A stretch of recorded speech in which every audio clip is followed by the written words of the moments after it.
The Lions. Real-life fantasy rugby, bitter rivalries set aside in a quest to create the world's best team in weeks. There's nothing like it, but who on earth had the idea and how did it all begin?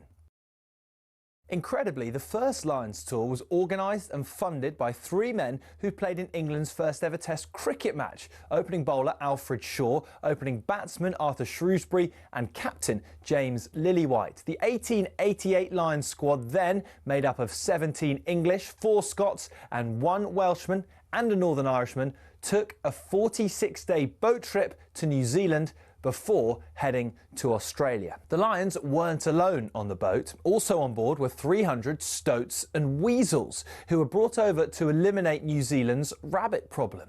The first ever Lions captain, Robert Seddon, died of drowning midway through the tour while sculling on a river. Andrew Stoddart, who was another of the cricketers there, took over and was the star of the tour. The next one was the first to get official recognition from the RFU against the newly formed Springboks. Although the Lions won the series and beat the Boks again 5 years later, in the 12 series since in South Africa, they've only won 2. New Zealand has proved an even tougher hunting ground, just the 1 series win for the Lions in 11 attempts, which came in 1971.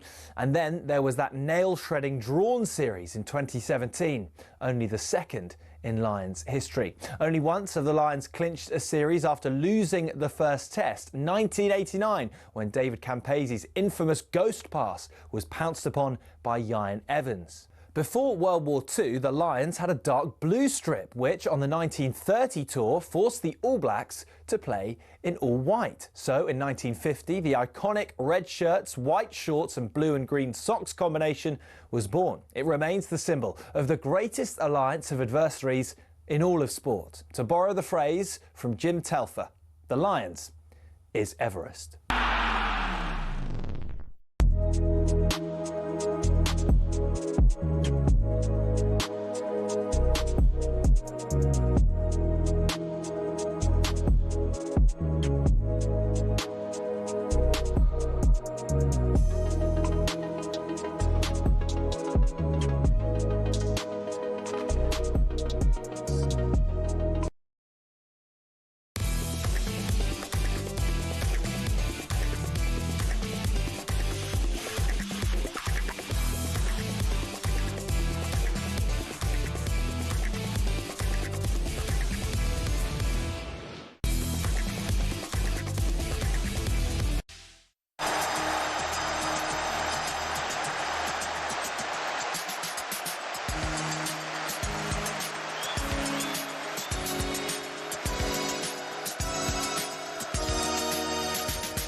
Yeah, hello everybody. Welcome once again to Trans-Europe Express, your Sunday night fix of football from all across the continent and sometimes all across the world.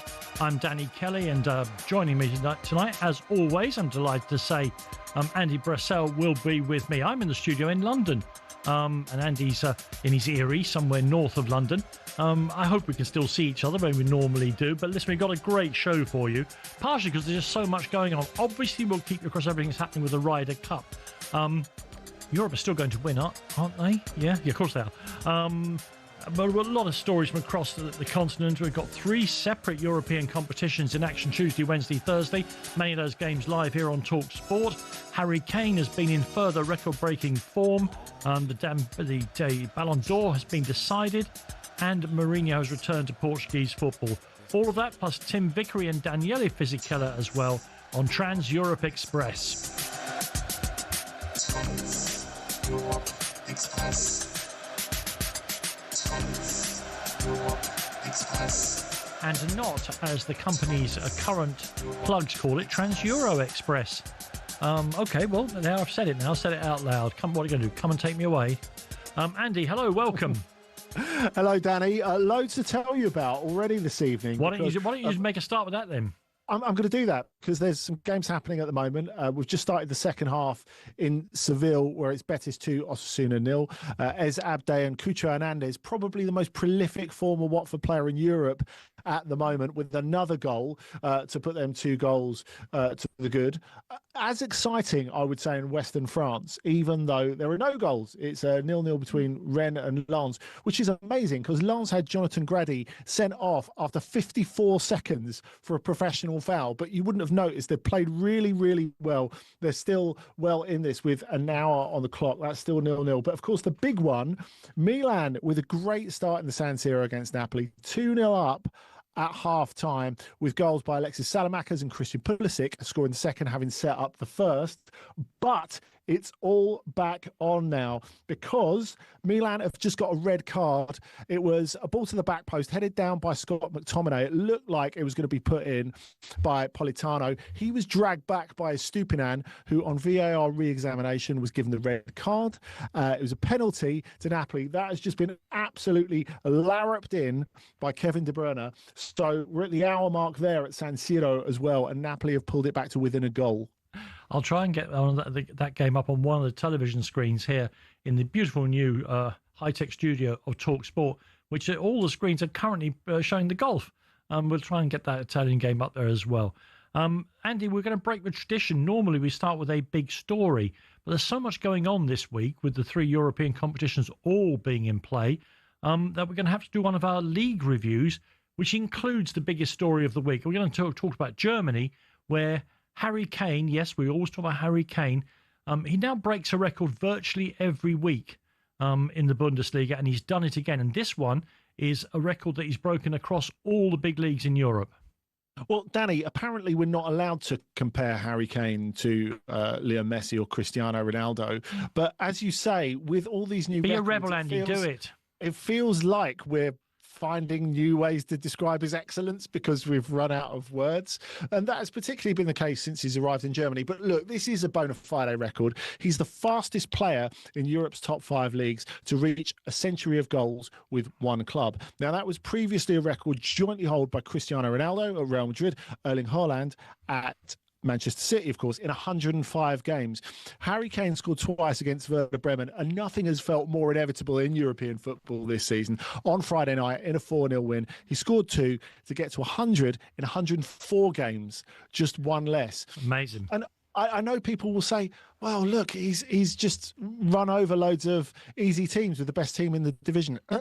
Hello, Cristiano. Hello, Erling. I mean, very, very similar situations in some of these. So, you know, if you want to read Werder Bremen in their current state, or Bochum, you know, you can put in Alaves or Elche, or you can stick in Luton or Ipswich or any of those teams who've been padding out the Premier League. How rude to Luton and Ipswich. Oh, look, I need to be rude to Luton because they beat us 1-0 with an own goal on the opening day of the season because they're in League One now, like Wimbledon. That's where they are, which kind of, I think, makes our point for us. But look, with Kane, I think the thing is, a little bit like the brilliance of Messi and Ronaldo, if you'd like me to expand on this theme a little bit, sure. It feels as if the numbers are important, of course, but it feels as if using numbers to describe how good Harry Kane has been for Bayern Munich is a little bit vulgar. There's just so much more to it than that. Now, of course, he's a guarantee of goals. And even though he's been on this incredible run recently, and that takes him to, 9 goals in 4 games by my calculations, 12 already this season, which is more than most teams in the Bundesliga have scored between them.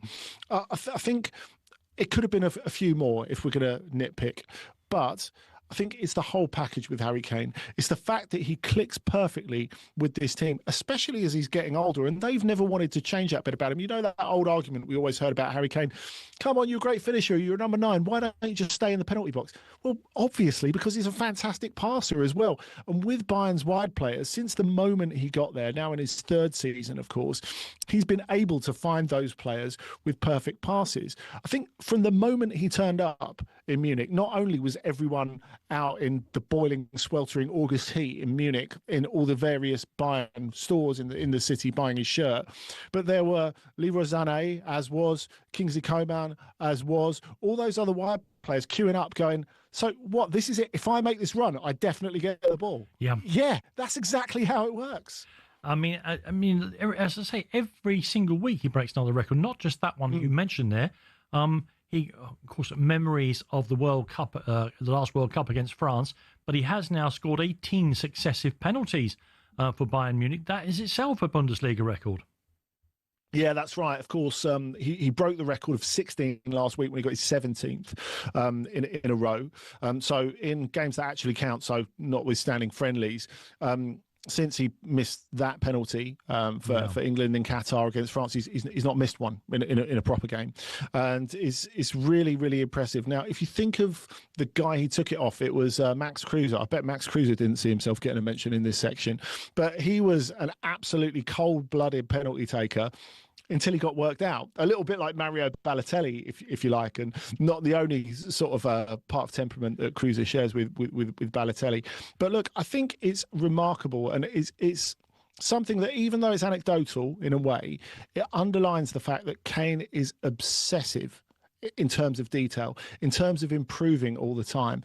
And the young players and the older players, they stand there after the games, they're asked about him, and they're like, you learn so much off him every day. And I think particularly as bringing through academy players is so important to Bayern's identity.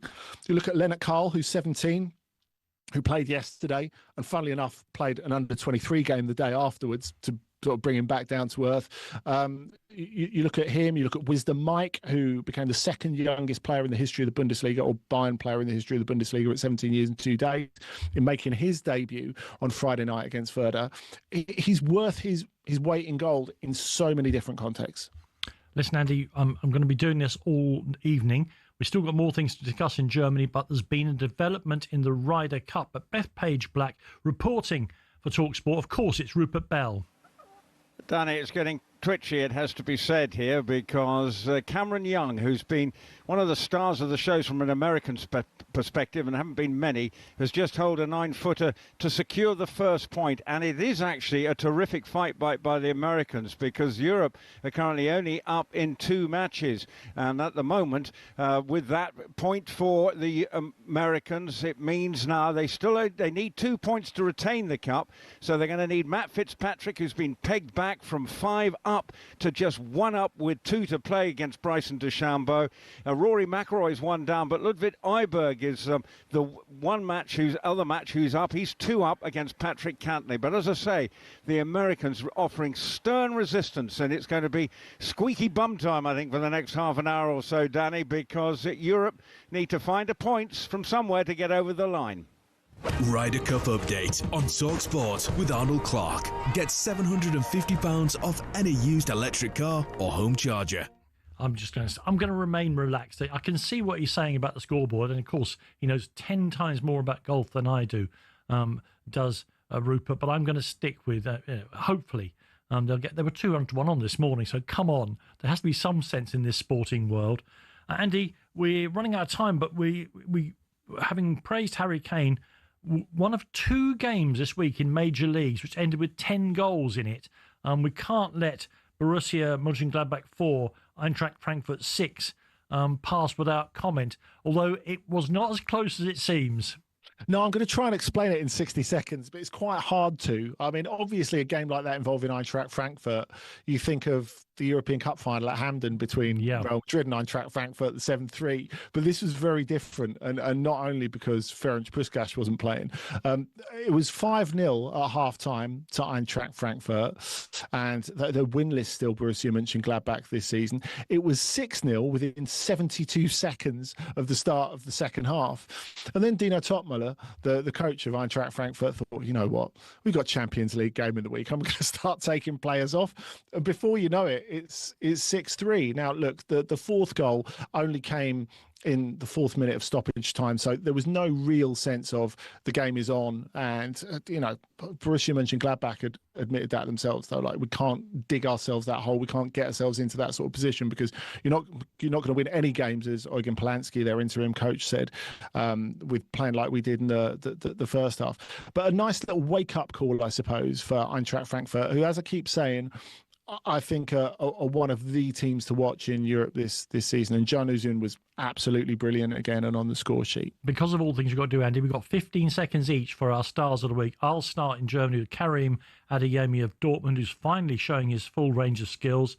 They won 2-0 at Mainz. He was involved in the first, scored the second, got the Mainz goalkeeper sent off for a foul on him. Dortmund are only 2 points behind Bayern and remain unbeaten. Who's your star of the week in Germany? Solo Conte, who is the Sierra Leone striker, who made one, scored one for Heidenheim against Augsburg, their first win of the season at last for Frank Schmidt's lot. Although we have to say an Augsburg fan was seriously injured in this game. He fell from a fence, and all the best to him. Absolutely. Listen, thank you very much indeed. More football, more Ryder Cup coming up very, very soon here on Trans Europe Express.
Welcome back to Trans Europe Express. I'm Danny Kelly. Andy Brassell is with me as always. I've got more updates for you from Bethpage Black. None of them good for Europe. None of them. Meanwhile, Andy, Antonio Conte gonna Conte, yeah?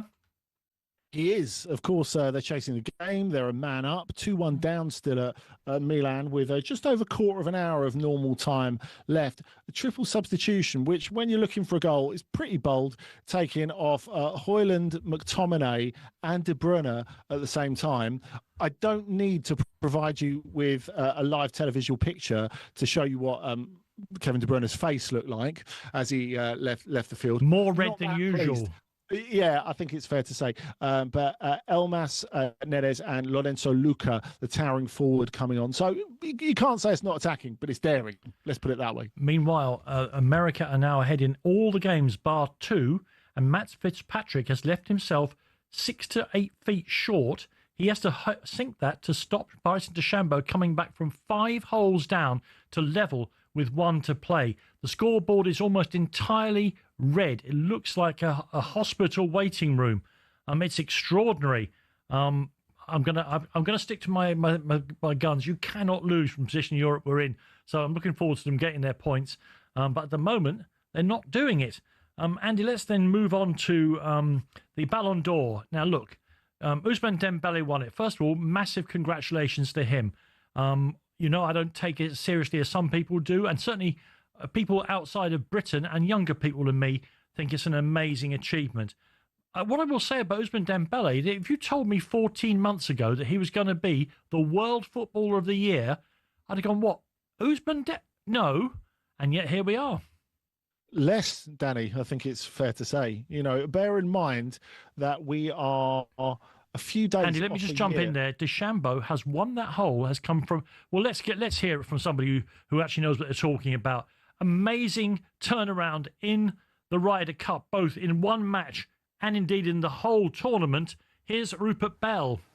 Yeah, Matt Fitzpatrick was cruising along at one stage, 5 up after just 7 holes. He was playing brilliantly, but Bryson DeChambeau has rattled Fitzpatrick, and now they're all square coming down the 18th, and Justin Thomas is on the 18th with a birdie chance to win his match against Tommy Fleetwood, and it's Ludwig Eiberg, and then that's it. That's the only match that we're up in, and the other matches seem to be slipping away from us. So this is turning into a bit of a nightmare here at the moment, so something needs to happen. Rory McIlroy is 1 down in his match with 2 to play against Scotty Scheffler, so the Americans are springing into life as Europe have just seemed to hit a brick wall at the moment. So some inspiration needs to come from somewhere. We may be looking at Rasmus Højgaard, Tyrrell Hatton and Bob McIntyre, the 3 other matches that are out on the course that we're tied in. So we still should be able to get over the line, but this is by no means a walk in Bethpage Park.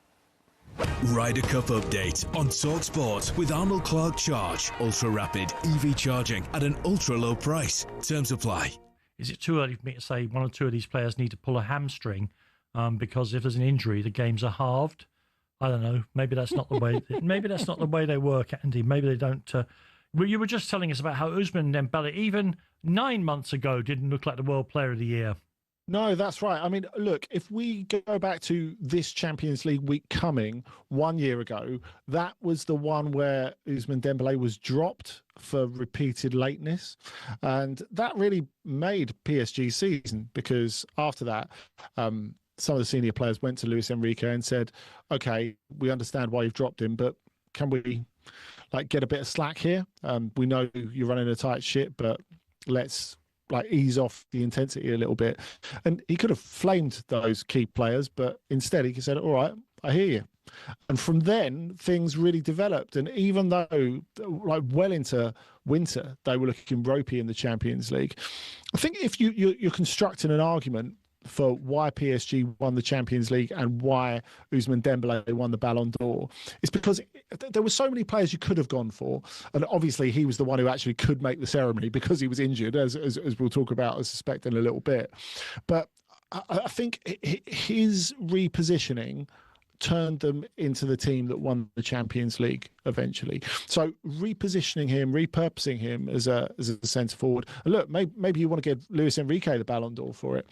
Unlocked a part of Dembele that we've never seen before. I think in terms of consistency, in terms of effort off the ball. And I think this is one of the reasons why such a prestigious individual award is such an anachronism within a team sport. Yeah, because there are so many players that you could have gone for. You know, you think Desiree Doué was the best player in the Champions League final. Was like a wasp in every game. Exactly. Hakimi's the best right back in the world. The goalkeeper was unbeatable for the last 3 rounds. Yeah. Exactly. But I think because of the repositioning of Dembélé, and that he turned up in some really huge matches as well, notably against Arsenal in the semi-final, I think it's easy to say that it's a small sample size on which to award him. But hasn't the Ballon d'Or always been that? I think if you look at Fabio Cannavaro in 2006, Matthias Sammer in 1996, to include some of the less glamorous ones, if you like, it's always been on a small amount of matches that really, really count. Sure. I don't think it's changed. It's gone back to almost pre-Ronaldo Messi Ballon d'Or. There was talk in the days prior that there'd been a late rush for Lamine Yamal, and it was interesting to see not just the power of the Barcelona publicity machine, but the number of Barcelona people who turned up for the actual ceremony. Mob-handed, I believe, is Posse the chat. In effect, yeah. Yes, of course. Real Madrid didn't send anyone, of course it didn't. Which I think gave you a good idea of which way the wind was blowing before anything was voted for. And look, I can understand that, but I think look, football awards have always been about people voting for their mates. I understand that. That doesn't change from, when you're 12 years old to when you're a pro in your mid-30s. And Kylian Mbappe made that very clear when he was asked, who he would vote for, and he said, "Ask me a million times, I'm going to say Ousmane Dembélé, and not just because he's my friend, of course." But look, I think Lamine Yamal, there is a feeling. Look, narrative governs these awards so much, and the fact is, PSG were the team that lit up European football in the last year, and their collectivism makes this question, I suppose, a little bit more complicated. But it always should influence the Ballon d'Or, I do think. And look, Lamine Yamal, I think a lot of people went for him instinctively because he just made us feel joy in watching football. And there are so few players that make you feel pure joy watching football. Obviously everyone has their favourites and players they don't like because they play for certain teams.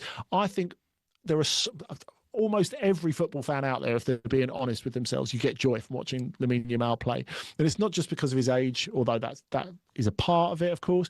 But if we're talking about the narrative, which is always a big part of it, he's going to have so many other years to win it, isn't he? And I do feel that probably factored into the decision as well. Let me ask you a question that I haven't prepared you for, Andy. When will an English player next win the Ballon d'Or? When Harry Kane wins the Champions League with Bayern this season. Not Adam Wharton. That would no, maybe not. Although maybe if he ends up at Bayern too, who knows? Maybe he's the Ousmane Dembélé of a couple of years' time. Look, I think the way that people look at the Ballon d'Or has completely changed since the Messi Ronaldo years. I feel that the statistical side of it is so much more important to people than it was before. Luka Modric probably being the exception, and it's clear that Robert Lewandowski shouldn't have been the exception. He should have won it the year when it wasn't awarded, which is clear. And if we're talking about Barcelona, I think another Barcelona player was really hard done by Rafinha, finishing 5th. I know. I mean, what? He was a legitimate contender to win it. If he'd have won it, I wouldn't have complained. I mean, they shouldn't. He was Barcelona's best player last season. They shouldn't read out all the votes for everybody because you see great players getting a couple of votes. It's all right. Announce the winners. Announce the top 3 if you want. But to humiliate some of these great players, Kane was about 11th or 12th, was he? Lower? Yeah, 16th. Lower. I mean, the whole thing was bonkers. But well done, Ousmane Dembélé. And as I say, I may be out of touch here with the public, which wouldn't be the first time, would it? With regards to my feelings about the Ballon d'Or. Listen, next up here on Trans Europe Express, I'm delighted to say, if I can just get these 2 pieces of paper. Oh, what an amazing story we've got for you. Marseille. And we're going to turn our attention to France next, and how Marseille not only won the Classico, the Classique, against PSG, but spoiled their week in about 10 different ways. It's one of the great pieces of housery of all time. That's next here on Trans Europe Express.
struggling to take my eyes off the golf, but we'll get more from Rupert Bell very soon.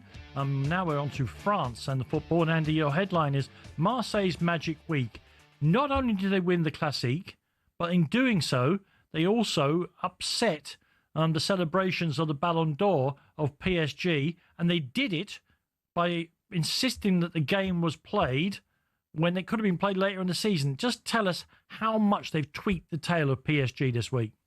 Now, look, you know as well as I, Danny, that winning a derby isn't just about winning the derby. It's about upsetting and offending the opposition as well. As much as you can, yes.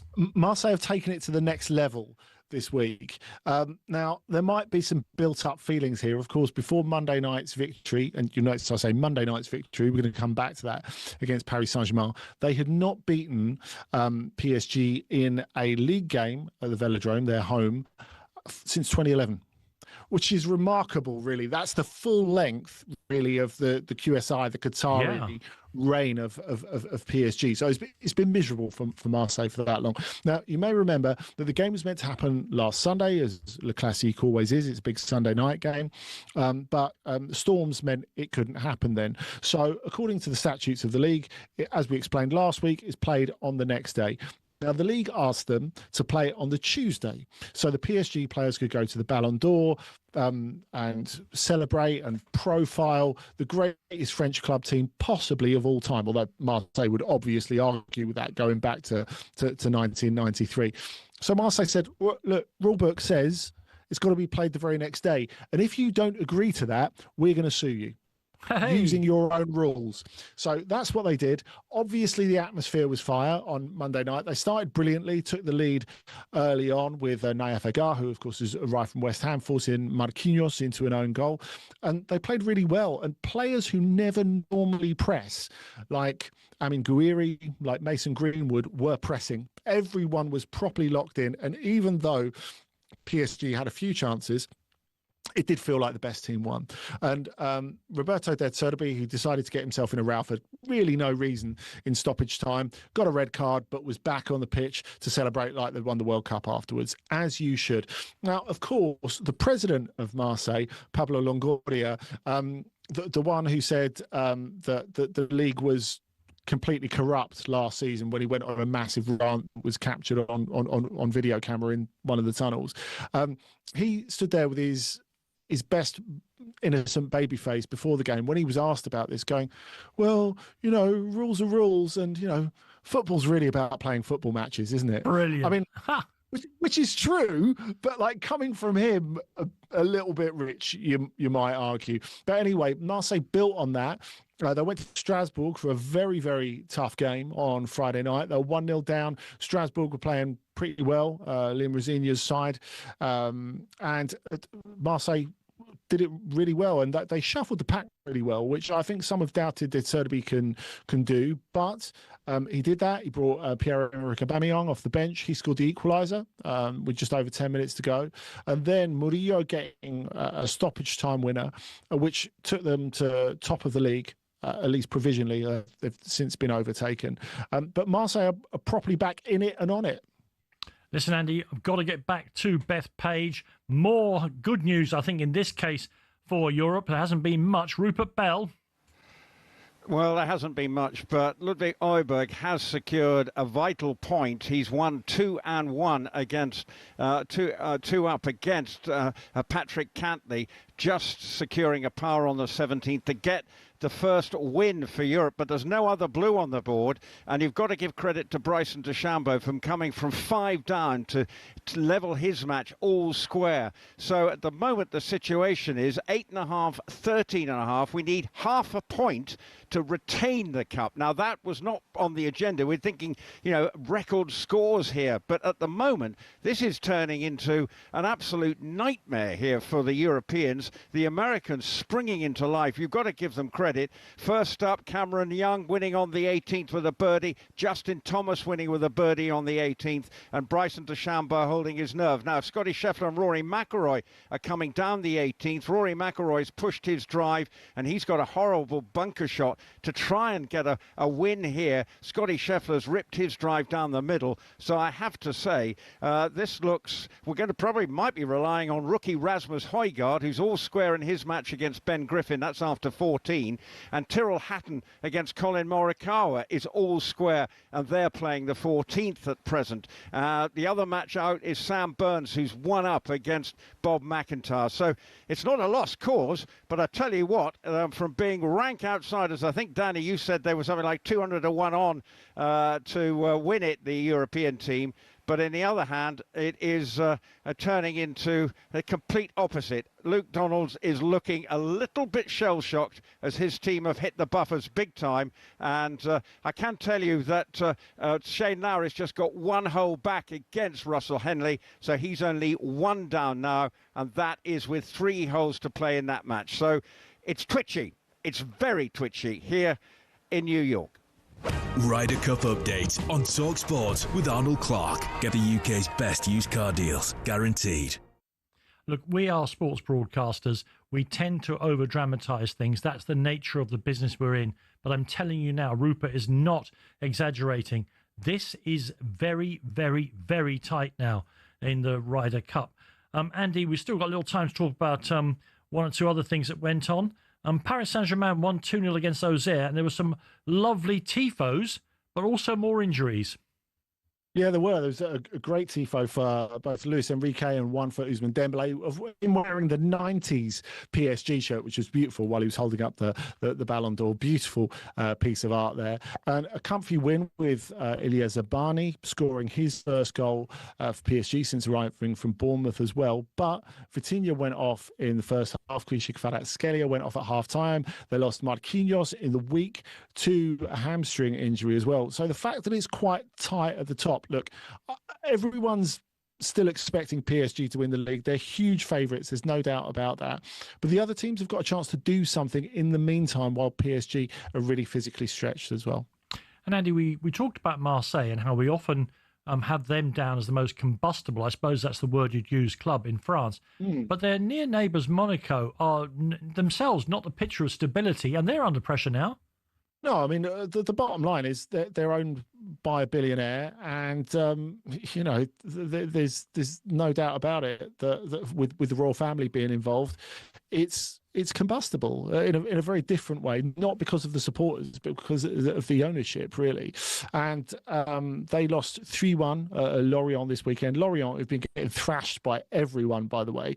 And Ansu Fati, who started scoring recently, unfortunately has started scoring a few consolation goals because he got one right at the end for, quite frankly, a laughably awarded penalty when they were 3-0 down already. Pablo Pagis, the son of Mikhail, former Marseille striker, scored a couple of absolutely brilliant goals in this, the Lorient number 10. But Adi Hütter is under pressure again. And remember, they got absolutely thrashed at Club Brugge as well in the Champions League. Okay, well, that takes us then to our stars of the week. And obviously, ex-Premier League players are my speciality in this, proving once again that just because you don't make it in the Premier League doesn't make you a bad player. But Tyler Morton was never a bad player. The expensively acquired Liverpool youngster by Lyon was they scored the winner with his head against Lille. Don't forget, Lyon were briefly relegated during the summer, but they've now won 5 of their 7 games, their best start in 17 years.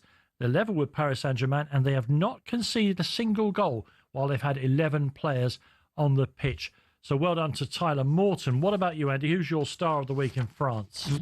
Well, I've got to briefly tell you that Napoli, are throwing everything at Milan in the closing stages. Substitute David Neres hit the post. He's just had a shot brilliantly saved by Mike Maignan. They've got about 30 seconds left to try and get themselves a point out of this. In the meantime, someone who did get a point for his team earlier, Jean-Philippe Crasso, the striker from Paris FC. They were 1-0 down for quite a long time to Nice today. Crasso came on as substitute. He scored a lot of the goals that got them promoted last season. This was his first one this season, a penalty just towards the end to get them a 1-1 draw at Nice. Thank you very much indeed. I'm sorry about the pace of today's show. You'll have to keep up. If you can't, go to bed because there's so much happening. Golf and Italy next here on Trans Europe Express.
Yeah, breakfast returns tomorrow morning from 6 a.m. with Jeff Stelling and Gabby Bonlahor, as they'll be joined by a host of guests, including 7-time Ryder Cup winner Lee Westwood and major winning golfer Danny Willett, as they react to this weekend's Ryder Cup in New York. I wonder what they'll be saying. Let's get back to Beth Page and Rupert Bell. I'm not sure what they'll be saying. Either a nightmare or we've just scraped over the line, because that's what we are in a position of doing here. Because Rory McIlroy, well, he'd played so well under trying circumstances over the first 2 days. But he has somehow, we ran out of gas, I think, today against Scotty Scheffler, and he's just lost at the 18th. So the American score at the moment is 9.5 to our 13.5. A tied match for Fitzpatrick and a win for Øyberg. But just seen a birdie for Bob McIntyre, who's the last match out, and he's levelled his match with Sam Burns. Tyrrell hadn't missed a chance to go into the lead against Colin Morikawa, but failed to take it. And Rasmus Højgaard, the rookie, who didn't play yesterday, didn't play very well on the first day, a lot may rest on his shoulders, because he is all square in his match against Ben Griffin. So it's by no means a lost cause, but it's a worrying cause, I think, is the best way of describing it at the moment. Sepp Straka looks, having just won the 16th, is 2 down with 2 to play. So you would expect America to get another point there to get to 10.5. We, of course, just need half a point, Danny, to retain. But we expected, and I remember even about a couple of hours ago talking to Sean O'Brien and saying, well, we might actually be looking at a record score for Europe. Well, that's not happening at all. Ryder Cup update on talkSPORT with Arnold Clark. Get £750 off any used electric car or home charger. I mean, if this goes the way it might, we won't want to stand down all those guests on the breakfast show tomorrow, because we won't want to be talking about the Ryder Cup. Half a point needed to retain the Ryder Cup, relying at the moment on Højgaard and Hatton, who are both level in their games against Griffin and Morikawa, respectively. Rupert will keep you bang up to date with all of that. And Andy, as if we haven't got enough going on, live sport everywhere. The game, returning to Italy now, the game between AC Milan and Napoli has ended. It has, and it's ended 2-1 to Milan, Danny, which means Milan, despite losing their first game of the season at home to promoted Cremonese, they're top of Serie A, above the champions. Antonio Conte looking a bit pensive at the end, as he might do, because you said before, Conte going to Conte. Well, Allegri going to Allegri as well. Yeah. Because if I read you some of the statistics from this, and we'll get to the tail of the tape quite quickly after this, as we said, 2-0 at half-time to Milan, with Christian Pulisic first setting up Alexis Salamakers, the returning loanee from Roma, to get the opener. Then Pulisic himself scoring the second one. Everything changed when Pervis Estupiñán sent off for a deliberate goal-preventing foul on VAR examination. The penalty scored by Kevin De Bruyne. Substitutes came on, notably David Neres, who hit the post and drew a great save from Mike Maignan. Now, to give you an idea of the game as a whole, Milan 6 shots, Napoli 19. Wow. 36.4 possession for the home side, 63.6 for Napoli, and they couldn't get it over the line. Well, you know what they say, it takes a thief to catch a thief, right? There was a brilliant scene at the end, talking of Max Allegri as well, when there was this instance where Neres, as I was saying, cut inside, brilliant left foot shot, which Maignan leapt full length to push away. Allegri went absolutely mad, and he picked up one of the multi-balls and booted it down the touchline. You had all the younger folk on the Milan bench trying to take cover and get out the way, and some of his staff telling him to calm down. Not the first time today that a coach has completely lost it on the touchline. Lille actually missed a great chance against Lyon earlier, and Bruno Genesio kicked a bottle that went really close to the fourth official, so he got booked, at which point he told them, and you could hear it on the microphone, you're all there's no need to explain, you're all rubbish, you're all nothing. And then he was promptly sent off. Excellent. So that's a brilliant start for AC. It's very tight at the top of Serie A. The team that we thought might be the dominant force, it's early days, of course, yet, Andy. Inter, an unusual season. You know, those 2 early losses. They won in Cagliari this weekend, and Lautaro Martinez scored. But I guess we'll have to ask, when are we going to see? When will the real Inter Milan stand up?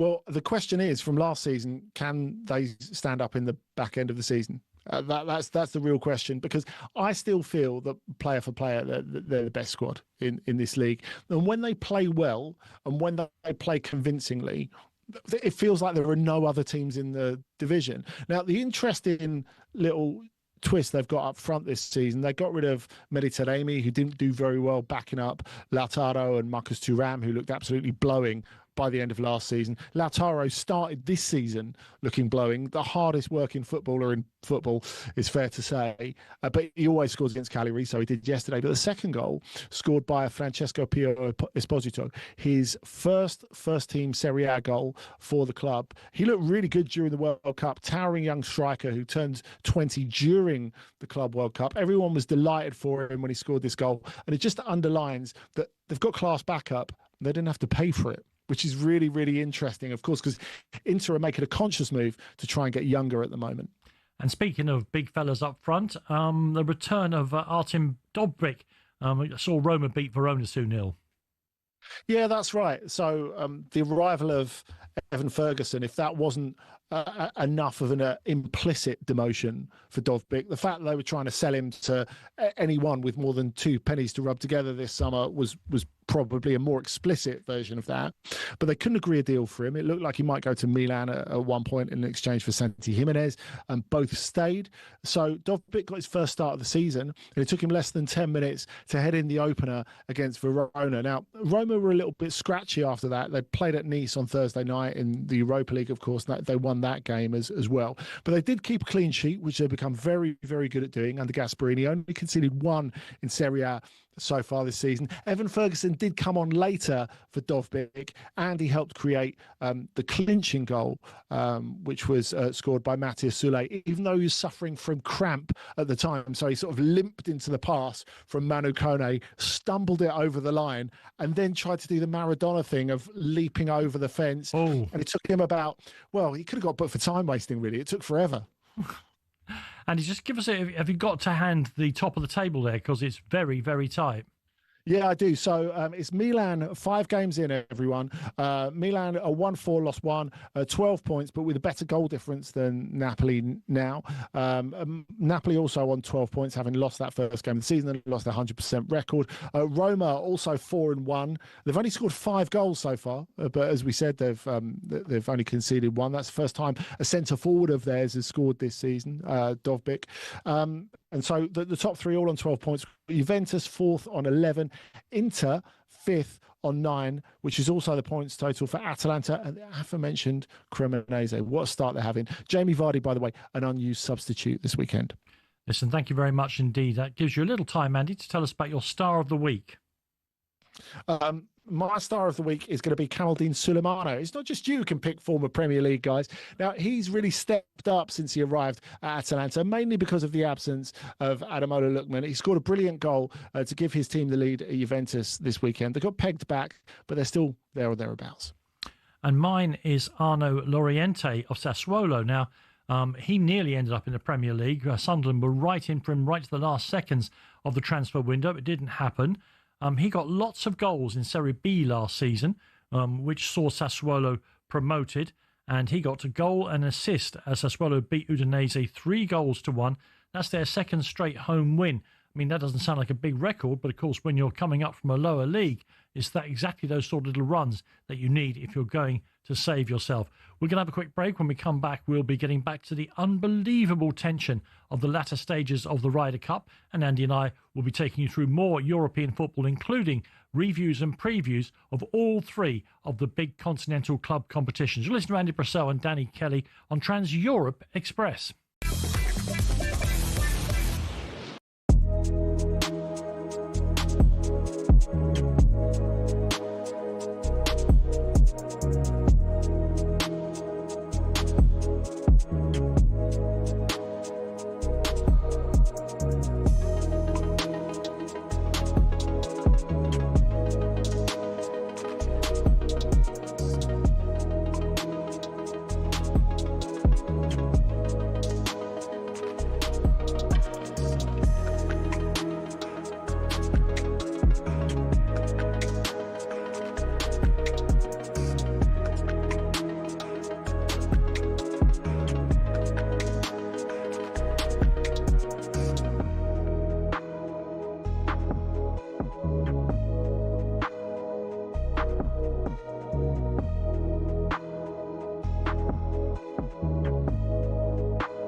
The Lions. Real-life fantasy rugby, bitter rivalries set aside in a quest to create the world's best team in weeks. There's nothing like it, but who on earth had the idea and how did it all begin? Incredibly, the first Lions tour was organised and funded by three men who played in England's first ever Test cricket match: opening bowler Alfred Shaw, opening batsman Arthur Shrewsbury and captain James Lillywhite. The 1888 Lions squad, then made up of 17 English, 4 Scots and 1 Welshman and a Northern Irishman, took a 46-day boat trip to New Zealand before heading to Australia. The Lions weren't alone on the boat. Also on board were 300 stoats and weasels who were brought over to eliminate New Zealand's rabbit problem. The first ever Lions captain, Robert Seddon, died of drowning midway through the tour while sculling on a river. Andrew Stoddart, who was another of the cricketers there, took over and was the star of the tour. The next one was the first to get official recognition from the RFU against the newly formed Springboks. Although the Lions won the series and beat the Boks again 5 years later, in the 12 series since in South Africa, they've only won 2. New Zealand has proved an even tougher hunting ground, just the 1 series win for the Lions in 11 attempts, which came in 1971. And then there was that nail-shredding drawn series in 2017, only the second in Lions history. Only once have the Lions clinched a series after losing the first test, 1989, when David Campese's infamous ghost pass was pounced upon by Ian Evans. Before World War II, the Lions had a dark blue strip, which on the 1930 tour forced the All Blacks to play in all white. So in 1950, the iconic red shirts, white shorts and blue and green socks combination was born. It remains the symbol of the greatest alliance of adversaries in all of sport. To borrow the phrase from Jim Telfer, the Lions is Everest.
Yeah, welcome back everybody to the second hour of Trans-Europe Express, where in a football sense, we've got lots to get through. Mbappe Watch, which will be a little bit later. Everything's been going on in Spain, and then Andy will rattle through the Champions League games that are coming up this week. Huge games again this week. The reason I'm being slightly tense here is because we also have to bring you everything that's going on in the golf. I'll go back to that in just a second, but brilliant stuff to go through this next hour of Trans-Europe Express. Don't go anywhere else. Welcome one, welcome all.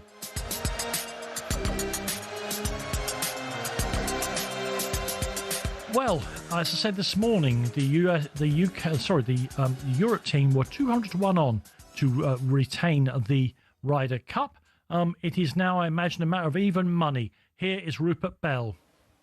Well, it has been the most fantastic fight back from an American perspective, but it's all gone wrong for the Europeans. The players who were so brilliant over the first 2 days, many seem to have hit the wall, particularly the players that have played all 4 sessions prior to today, with Tommy Fleetwood losing, John Rahm losing, Rory McIlroy losing their matches. Now, there are just 4 out on the course. Russell Henley is 1 up in his match against Shane Lowry, playing the 18th. 18th. And then Ben Griffin in playing against both rookies, incidentally, Rasmus Højgaard. Well, he's one up with 3 to play.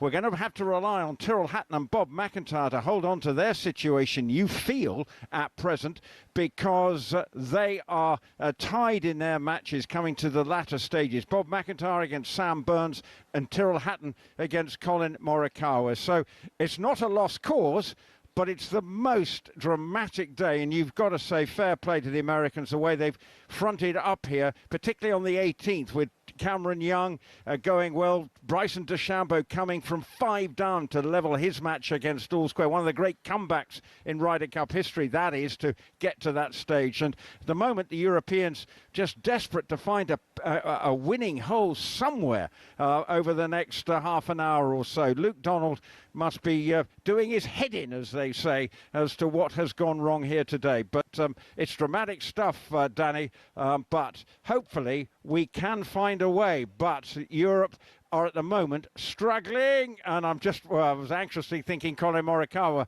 may have got a point to win a hole, but it's well, from my perspective, it stayed out. So, but they are throwing everything at the Europeans, and at the moment, the kitchen sink is winning.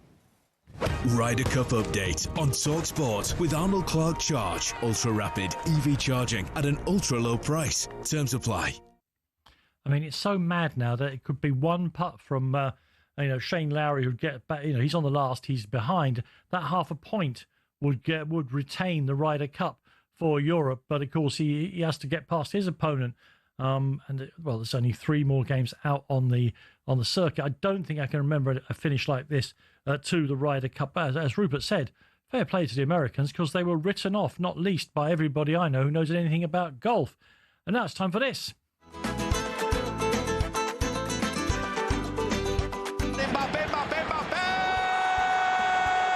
Carrière, le Paris Saint-Germain, Mbappé! Mbappé! Little give and go, Mbappe's in! Oh, it's 2-2! He scored twice in 2 minutes! Tête de Kylian Mbappé. Allez, Kylian!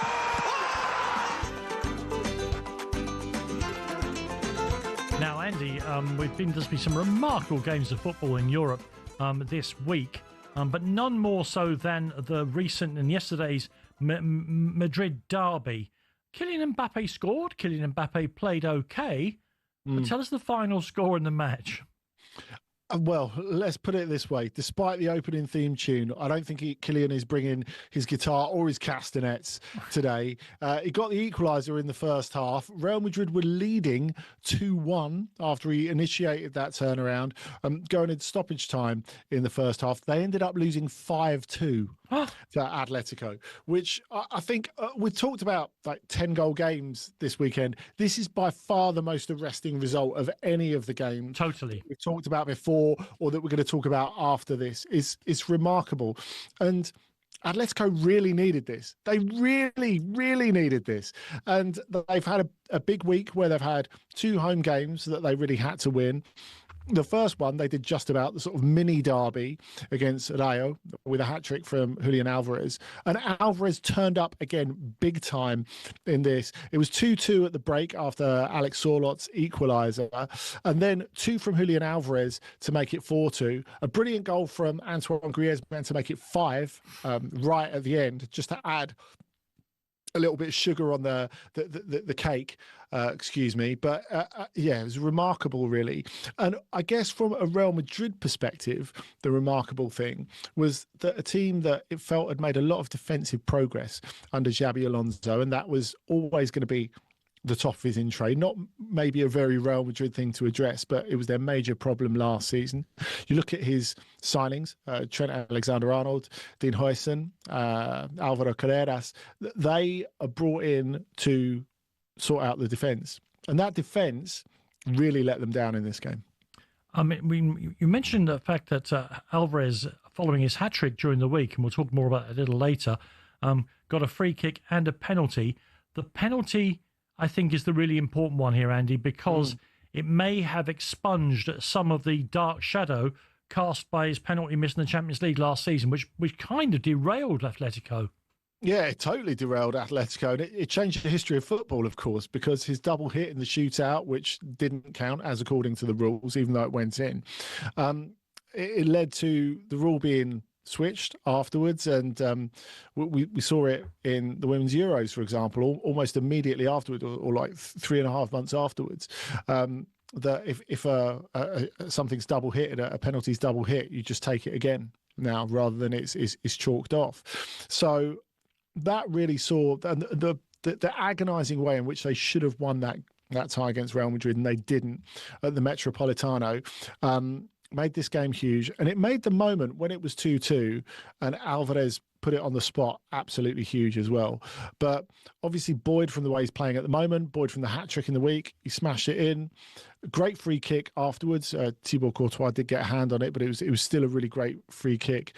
And Julian Alvarez is really moving into this role of being the team superstar now. So we talked about Antoine Griezmann just adding a little bit of garnish to it. That's what he did. Whereas before, Griezmann was carrying the team. Yeah. That's no longer the case. But what I do think is interesting is in this period in which Atletico Madrid are trying to evolve, and that's really the reason why we're seeing some of these weaknesses. Look, they could have won all their league games so far, but they haven't, because they've made really basic errors in both boxes, because they've been way more open than they have been in the past. And what Diego Simeone's done in the last couple of weeks is tried to bring in the more experienced players to change things. So like Koke, having been on the bench for however long, has now come back into the 11, and he's making a real difference. And actually his passing kind of made a difference in this, because their plan, and Griezmann talked about it afterwards on French TV, was to get the ball in the wide areas and really attack Real Madrid in the wide areas. Now, it's interesting because it felt like Xabi Alonso had kind of anticipated this, because when they won, because we had a full stretch of La Liga games in the week, and when they won 4-1 at Levante, Real Madrid, they played 3 at the back, which is, Xabi Alonso house style, right? Yeah, exactly. Well, they moved to a 4 in this game. And I know Alonso is one of those guys, and he says it all the time about, it's not about the formation.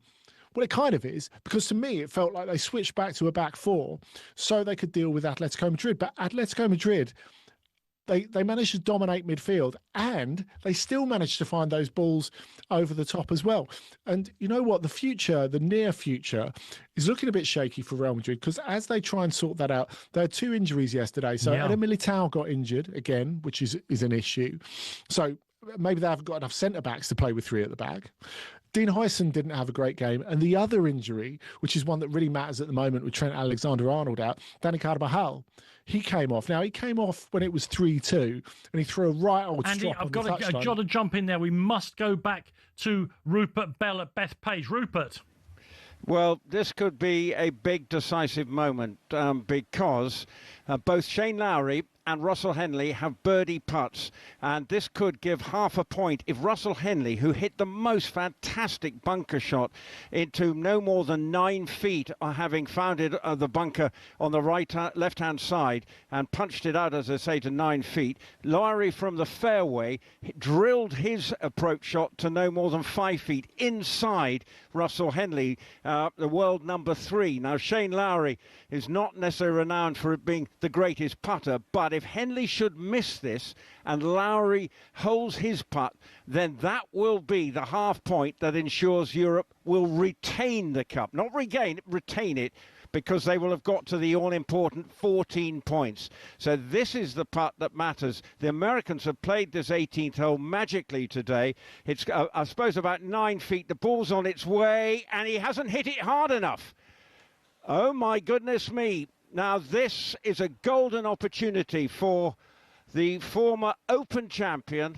Remember, the next Ryder Cup is in Ireland at Adair Manor, just 2 years' time. But now Rory McIlroy has been the star. Yep, well, I could hear the Irish coming out of you there, Danny. Sorry. So, yeah, well, why not? But this is a big, big moment, because the United States have been magnificent today. There's no 2 ways about it. Cameron Young, who was one of the stars over the first 2 days for the home team, and there hasn't been many of them. Well, he fronted up against Justin Rose. Justin Thomas, he fronted up against Tommy Fleetwood, and Bryson DeChambeau rallying from 5 down to get to all square. Scotty Scheffler, having had a miserable first 2 days, well, he won his match at the end against Rory McIlroy. But Shane Lowry has the whole hopes of Europe on his shoulders. Can he send the ball on its way? We have retained the cup. That is it. We have retained it. Go on, Shane. Shane is bouncing, jumping, leaping. But that is the moment. Americans' comeback has been halted. It was so nerve-wracking. But Shane Lowry is the star man here, winning that final hole, having made a brilliant approach shot. All square. We have got to 14. The cup comes back to Europe. Let me ask you this. Shane has won a major title, the Open, but that was a more important putt. Well, yes, in terms of the consequences of the Ryder Cup, that is exactly what we needed. Now we can let the air out of the balloon. But what it does mean that the remaining 3 matches, there are still matters of pride, obviously, for Rasmus Højgaard, who is 1 down to Ben Griffin. Tyrrell Hatton and Bob McIntyre can probably rest a little more easily. But, you know, at the start of the day, we were expecting to talk about a record win for the Europeans. But this has been an epic fight back, and this is what is so magical about the Ryder Cup, the drama that can sometimes unfold, what gets into your head amongst the players. And Shane Lowry is letting it all out. I think tears all round for him. He was having to be the peacemaker at times yesterday. He wanted to get stuck into as the crowd were firing up insults at Rory McIlroy. But Shane Lowry looks mentally absolutely drained. But he knows he has held that 5-footer that is ensured the cup will be coming back on the plane to Europe. And he's draping himself now in the Irish flag to celebrate that special moment in his career. So, really, what I can also tell you is that Bob McIntyre's gone 1 down. So Tyrrell Hatton may get the all-important half point to ensure that we have more points than America. But, I mean, it's been just an extraordinary day. There's no 2 ways about it. And fair play to the Americans. But that big putt from Shane Lowry, running around the green like Usain Bolt when it went in. And he's a big unit. Yeah. It's fast, but who cares? But that is the all-important moment. So fair play. Shane Lowry has got Europe to that magic 14. And now, Rupert, without getting too parochial, they'll be dancing in the streets of Clara, County Offaly tonight, my friend, because that's where he's from. Yeah, he's a proud man of Offaly. I think he wanted to represent Offaly at, would it be hurling, or which one would he have been playing? But anyway. Offaly, they're really good at both. But probably Gaelic football, look at the shape of him. Yeah, well, whatever.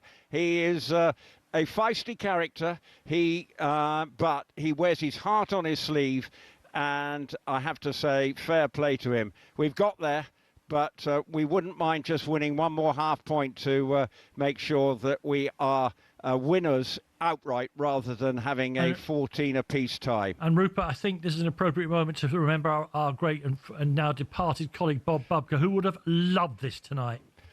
Oh, he would have been beside himself. He would have been giving me jip. He'd been making sure everybody knew that this was one of the great potential sporting comebacks. And you've got to actually say, it nearly came off. And, you know, the fact is, if they end up at 14 apiece, you know, that is still amazing. A Herculean effort by the American team. And they at least will be able to go away with their heads held high, because they were coughing some flack after the first 2 days, in particular Keegan Bradley.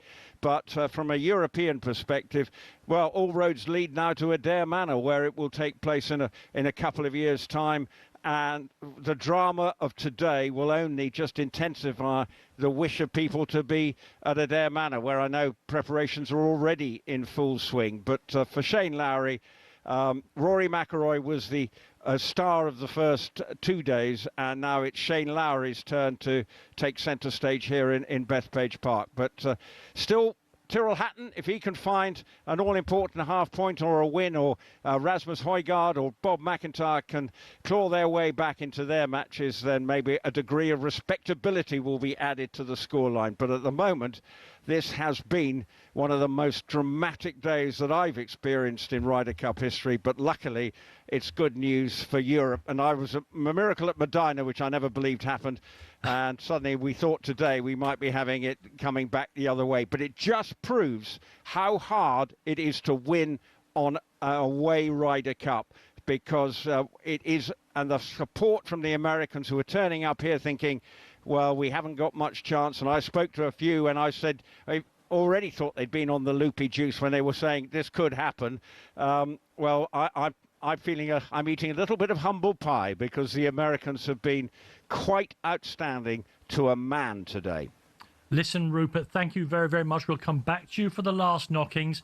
I guess all I'll say is a win is a win is a win. And don't forget, on breakfast tomorrow, with Jeff and Gabby, they'll be joined by 7 times Ryder Cup winner Lee Westwood and major winner Danny Willett to react to what has now become victory, albeit retaining at least the Ryder Cup in the most extraordinary of circumstances. And thanks to Rupert Bell. We'll hear more from Rupert when he's calmed down a bit and when I've got a little less teary about Shane Lowry, who I love. There's no other word for it. We'll get back to the football in just a second, but just to reiterate, with that half a point for Shane Lowry, it takes Europe to the magic 14, and they will at the very least retain the Ryder Cup. You're listening to Trans Europe Express. Ryder Cup update on talkSPORT with Arnold Clark. Get the UK's best used car deals, guaranteed.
apologies, of course, because our extended coverage, I say coverage, going mad over the Ryder Cup means we've only got 5 minutes, Andy, to cover what's been going on in Spain. Why don't you talk about Barcelona? The headline, Barca's big man back. Yeah, that's right. Lamine Yamal made all the difference today. So they're a goal down in the first half, Barcelona, at home. Well, at Montjuic, because they're back there for the moment, and they'll be playing PSG there in the week as well. Ariel Odriozola getting the goal, former Bayern Munich and Real Madrid man, in the first half for Real Sociedad. Great rearguard action by Real Sociedad, partly broken by Marcus Rashford. His corner headed in by Jules Koundé on the brink of the break. And then the big man did come back. Lamine Yamal, been out injured for a couple of weeks, came on as substitute. Within a minute, set up the winner for Robert Lewandowski. Few close shaves after that, and actually Yamal had a goal disallowed as well for a fairly narrow offside. So great comeback from him. And to give you a brief idea of what that does to the table, that sends Barcelona top. So at the moment, we have Barcelona after 7 games, everyone. 6 wins, 1 draw. So they've got 19 points. Real Madrid, 18. Villarreal, 16. Elche, the only other unbeaten side apart from Barcelona, Amazing. 13. Atletico and Betis, they're 5th and 6th on 12, and Espanyol are on 12 as well, which is a big surprise. And here's something I didn't expect to say at the start of the season. Athletic Bilbao, so far, no good. Yeah, 3 defeats in 4 in 5 if you include Arsenal in the Champions League as well. You must include that. No wins in that. The one that wasn't a loss in that run of 5 was a draw in those midweek fixtures that we were talking about against Girona. And how on earth you draw with Girona at home, who are, let's not muck about, comfortably the worst side in the division. They were a goal down. They were played off the pitch in the first half. Ernesto Valverde was furious and made 4 substitutions at half-time. That's how bad it was in the week. Hudagizar scored a brilliant goal to get them a point, but really not enough. They lost at Villarreal yesterday. Now, we should probably note Villarreal as well, because they've started the season absolutely brilliantly. 3rd place at the moment. They won at Sevilla in the week, and a notable entry for Manuel Solomon. Now, we've seen all these protests in football across Europe at the moment, with people arguing that Israel should be kicked out of UEFA and FIFA competition. Well, Manuel Solomon, of course, came from Spurs to Villarreal. It was being booed quite heavily when he was coming on at Nerdebion in the week. Brilliant assist by Georgi Mikatadze to set him up, because, of course, Solomon went on to score the late winner. What a riposte. Absolutely. And we saw, of course, lots and lots of protests, pro-Palestinian protests in the recent Vuelta to España, the cycling race. Indeed, some of the stages had to be prematurely curtailed because of the amount of people protesting at the finishes. My star of the week, Andy, is entirely predictable.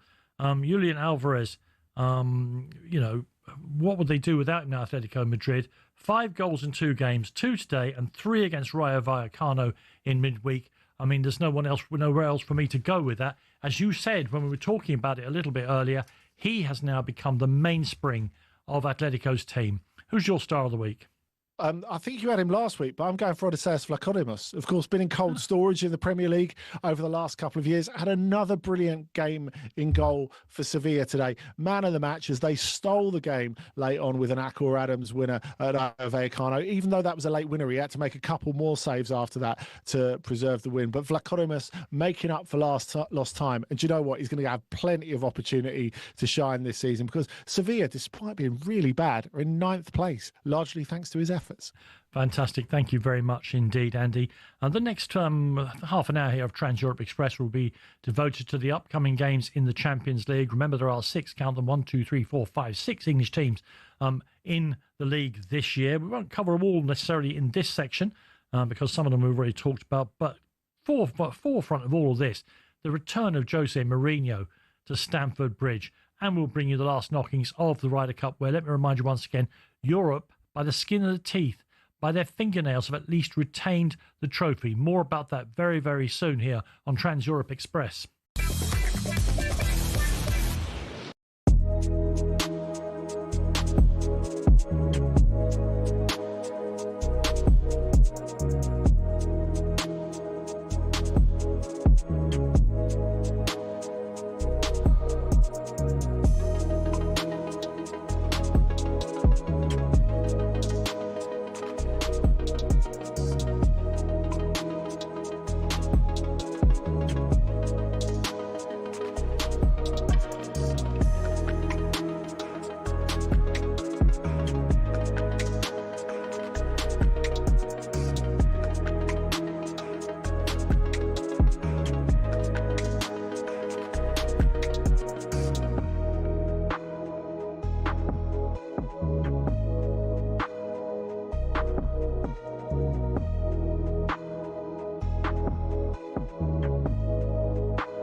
Yeah, I don't want to be as chauvinistic as the American crowds in Bethpage, but you've got to take a little bit of joy from watching the mass exodus from the course now, heading for the railway station that transits people back to Manhattan by and large. Not many people waiting around for the trophy lift. Don't forget, these people have paid $750 for 1 day of watching golf. They certainly got their money's worth today as the American team came back beautifully. It's really going to be an extraordinary scorecard by the end of the day. I think Europe only won one of the 12 singles and are yet going to retain the Ryder Cup. I'll get more from Rupert Bell in just a while. But Andy, 6 Champions League games for English clubs again this week. We won't get through all of them, but we've got to start with the juiciest one. Chelsea against Benfica. Jose Mourinho's return to Stamford Bridge. But he returns, Andy, and I know it's early in the season, this is a mad thing to say, he returns with an exhausted Benfica team. Yeah, he does, Danny. And look, I know everyone, single person listening to this will have their opinion on Jose Mourinho and probably whether Benfica were right to bring him back. Now, interestingly, over the last week, both Mourinho and Rui Costa, the president, the two who've got the most to lose if this doesn't go right, have been pushing the financial aspect of it quite hard. And Mourinho, of course, gave that press conference where he said, look, I could have earned more staying on my sofa and doing nothing. Because, of course, the way it works nowadays is you don't get paid up a lump sum in most cases when you get fired from a job. You continue getting paid until you get another job. Yeah. And he's arguing that Benfica are paying him quite a lot less than Fenerbahce. I'm not a guy who likes to stay at home, is what he said. Now, look, after this, Rui Costa came out this week and said he's getting paid exactly the same as what Roger Schmidt got paid, which is remarkable if true.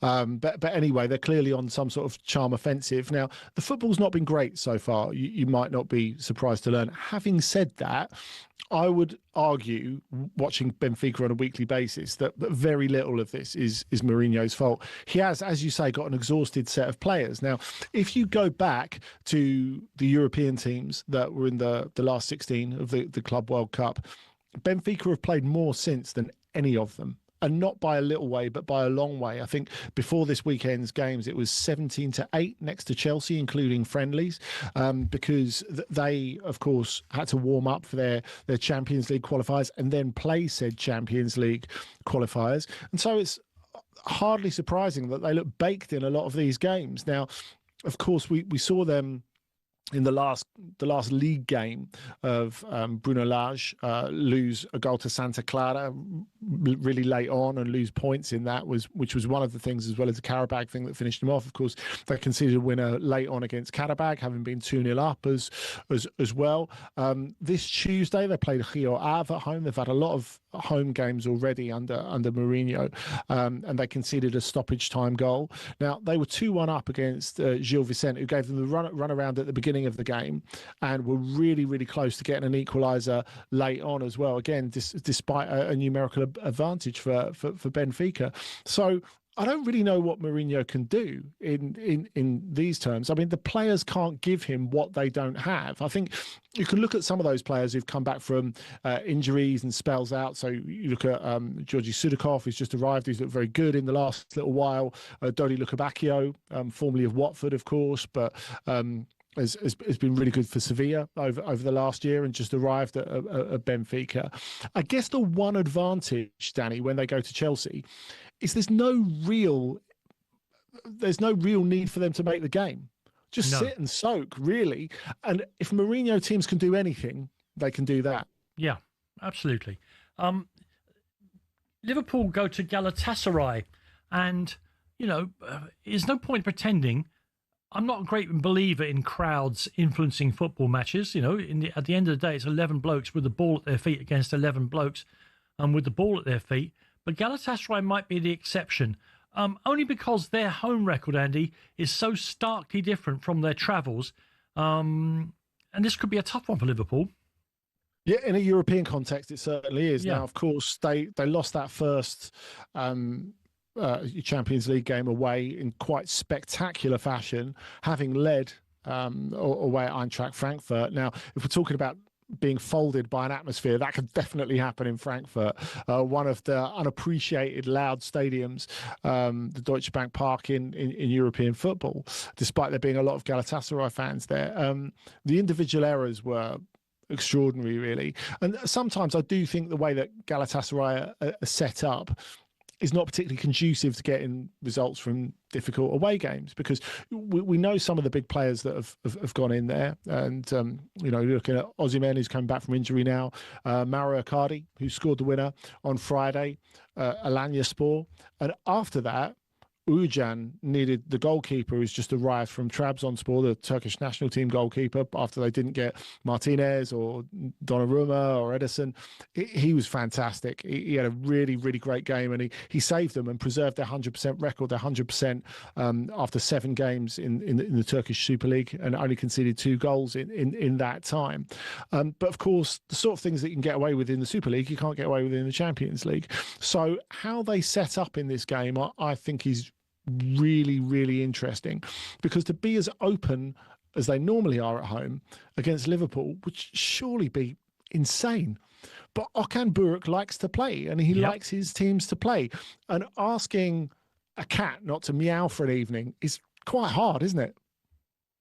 Yes, indeed. And I'm going to go back now to New York, to the Bethpage Black Golf Course, where the Ryder Cup has been at least retained Rupert Bell. Yes, well, now actually a chance to do the all-important thing and get to 14.5, which was actually the scoreline when Europe pulled off the miracle in Medina. And the Americans, of course, have nearly pulled off the equivalent, coming from even worse deficit. But Colin Morikawa is putting up, and he is not going to get a birdie there. He's left himself 3 or 4 feet short with his birdie putt, but Tyrrell Hatton actually has a chance now to win the match and to take us to 15 points. It's been the most nerve-wracking day that I can remember since perhaps that miracle in Medina on a golf course, because the Americans have battled so hard. Just looking elsewhere, as Sam Burns and Bob McIntyre are about to go to the 18th tee with the American 1 up. So this is going to be well, I'm not sure it suddenly makes it look a brilliant scoreline when everyone was expecting Europe just to walk to victory today. But Tyrrell Hatton has produced a magical shot into this 18th. He's about 10 feet short with his putt uphill to make sure of the half point, but it would be brilliant if he could hold the birdie putt. It's on its way, as he made it know, but he has got the par. Morikawa will now have a chance. So as Luke Donald said, this is our time, our place. Well, unfortunately, it took some time to get the keys, and now Luke Donald is beginning to smile for the first time, because I don't think in his mind he wanted to retain the cup. He wanted to win it, because that feels so much better. The 1993, there was a tie at the Belfry after America had won in 1991, but there was a tie at the Belfry. This, for Morikawa, he's got a 6-footer just uphill a bit, and he's not been playing brilliantly. So a bit of pressure on the former Open champion to hole out here, but it's definitely going to be a half point for the Europeans, and he's holed the putt. But it does mean that we have regained and will go back with a victory, not a tie, and it now maybe Bob McIntyre can snatch something out of his match coming down the 18th. It's academic now in terms of the result, but it is a relief, and Luke Donald can actually now go back as a winner. But he, I'm sure, never thought that it would come down to such a narrow margin in the end. So brilliant, America, but we have a victory. It looks like it will finish the same score. The last time we had a 1-point margin between the two teams was back in 2012. People saying there's been one-sided Ryder Cups ever since. Well, today it had looked one-sided until this morning when they first teed up. Cameron Young setting the initiative and the tempo for the Americans, the New Yorker, and got the Americans on side. But once that putt of Shane Lowry went in, it was then a question of the Americans have started streaming out of here, know that they can't win it. But for Europe, let the party begin. in New York. Ryder Cup update on talkSPORT with Arnold Clark. Get £750 off any used electric car or home charger. Yeah, never in doubt, really, was it? Never really in doubt. Let me just tell you very quickly about the games in the Champions League. We'll do more Champions League in just a few seconds' time that you can hear here on talkSPORT on Tuesday. We've got Chelsea against Benfica and Galatasaray against Liverpool over on talkSPORT 2. On Wednesday, it's Union Saint-Gilloise against Newcastle on talkSPORT 2. While the 8 o'clock, the later kickoff, Arsenal against Olympiacos will be here on talkSPORT. And also on Wednesday, Monaco against Manchester City. So all of the English sides except Tottenham covered there by talkSPORT in the upcoming 2 games on Tuesday and Wednesday in the Champions League. And I would just say very quickly, Spurs go to Bodo. I'm glad, because their home form is so despicable, isn't it? In 11 months now, in the last 11 months, they've won 3 league games.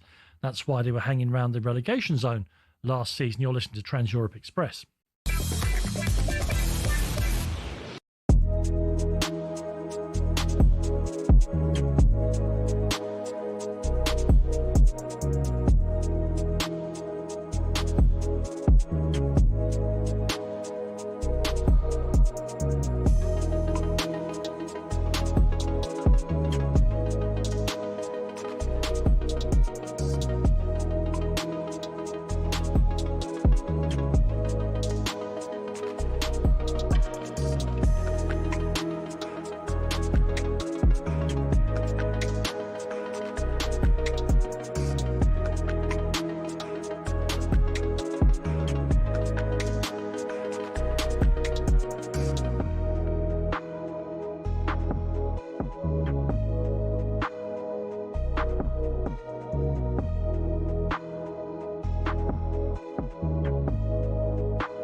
Yeah, the European players and the American players all gathered on the edge of the 18th there at Bethpage as Sam Burns and Rob McIntyre make their way up to the last knockings of the Ryder Cup. Burns is ahead, actually.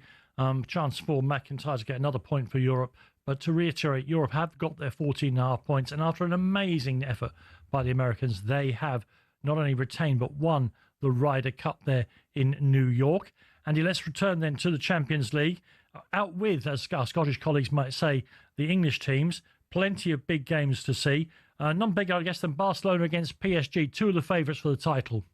Yeah, huge. And what a moment for Barcelona to play them, I think you have to say. Now, look, Barcelona, we have to say, have had some bad injury news of their own recently. Of course, Gavi went for an arthroscopy, and it turned out his knee was in worse shape than thought. He's going to be out until 2026, which is heartbreaking considering what you already went through.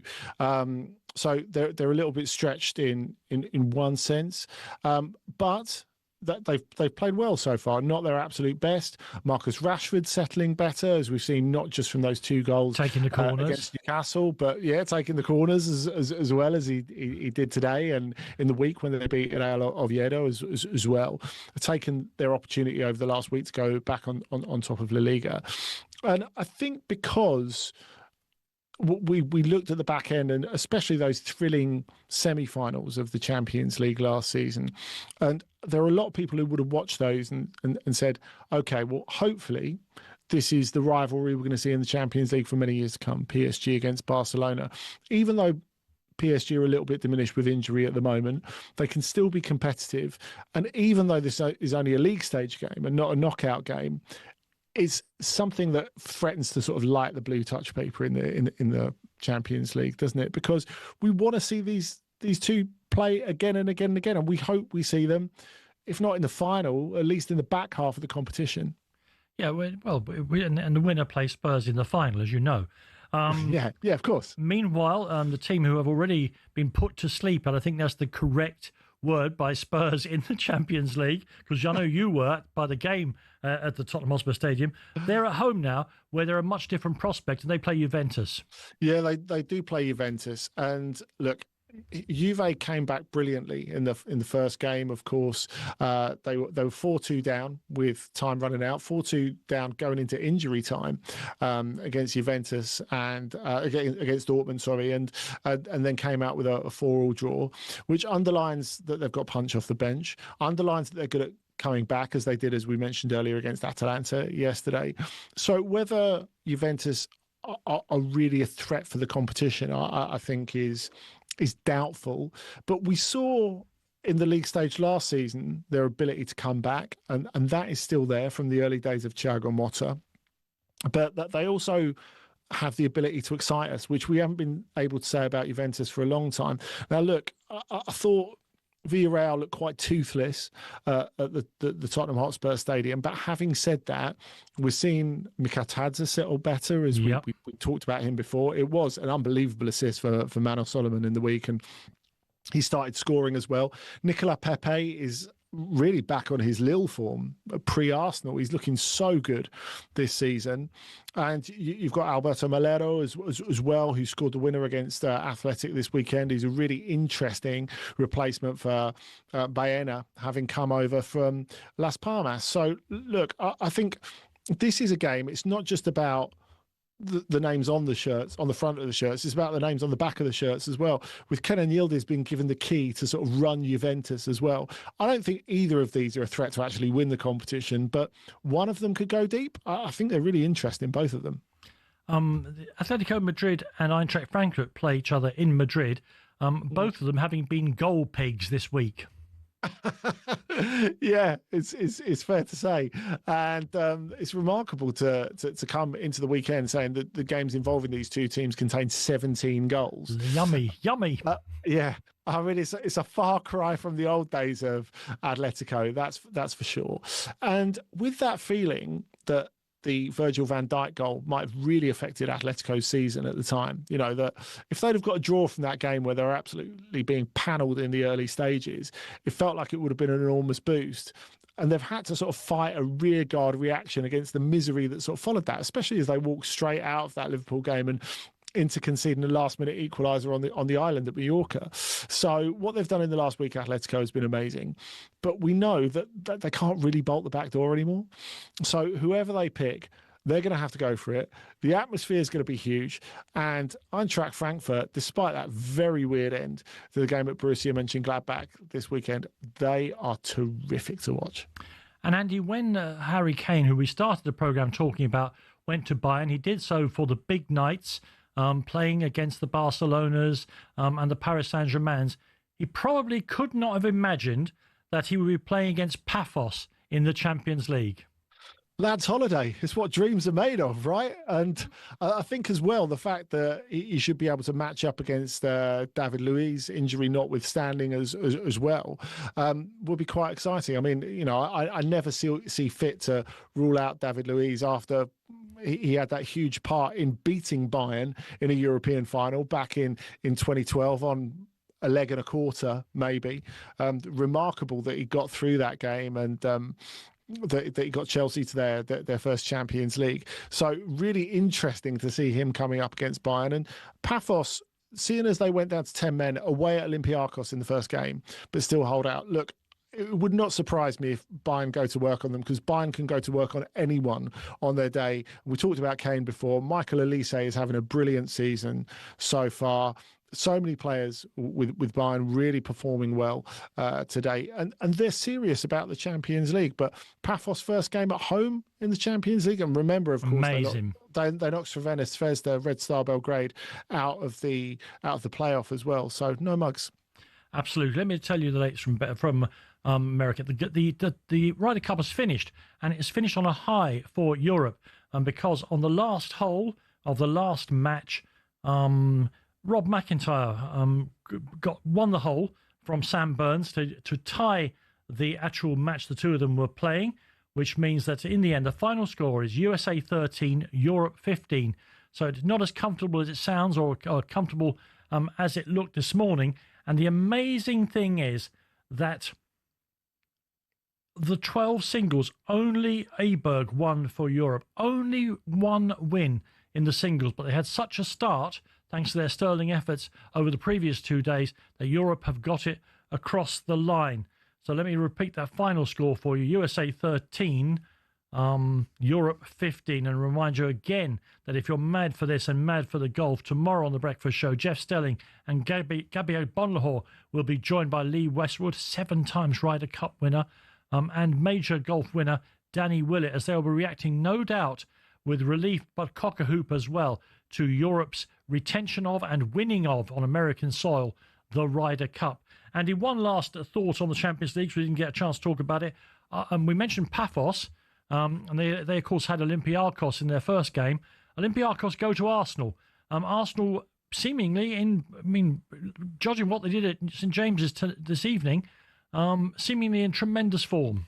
Yeah, and getting that great result at Athletic on the first game, even though I didn't think they played particularly well. But of course, a huge part of any cup competition is being able to get results without playing well, and especially when you can use your players off the bench to make the difference, to be able to turn games late on, as Arsenal have shown an ability to do recently as well. Look, you'll always have people like me who think that Arsenal don't deserve to be in the elite group of favourites, up there with Inter, up there with PSG, up there with Barcelona. But ultimately, they've done incredibly well in the Champions League in the last couple of years. I think the way that everyone at Arsenal is completely bought in, completely convinced of the potential they had. They were 6 years out of the Champions League. They made the quarterfinals, went out to Bayern, and then they lost to the eventual winners in the semis last year. And they both years came out with a sense of, yeah, we could have done better there. So they believe they're contenders, and I don't think that's unreasonable for them to do so. Olympiacos, I think the most remarkable thing about them is that they've had the same coach for like going on 2.5 years now, which is remarkable. And Jose Luis Mendilibar, remember when he took over at Sevilla, he'd never even coached a European game. 6 months later, he was a champion. A year later, he had a second European trophy and the first one for a Greek team ever in European competition. Thank you very much indeed, Andy. We'll try and calm down a bit now that the Ryder Cup has actually finished with a victory for Europe. We've got lots to get through in the final hour of tonight's edition of Trans Europe Express, including the possibility, who knew, because all my life, Inter and AC Milan have played at the San Siro. That may be about to change. That's one of the things we'll talk about in the final hour of tonight's edition of Trans Europe Express.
The Lions. Real-life fantasy rugby, bitter rivalries set aside in a quest to create the world's best team in weeks. There's nothing like it, but who on earth had the idea and how did it all begin?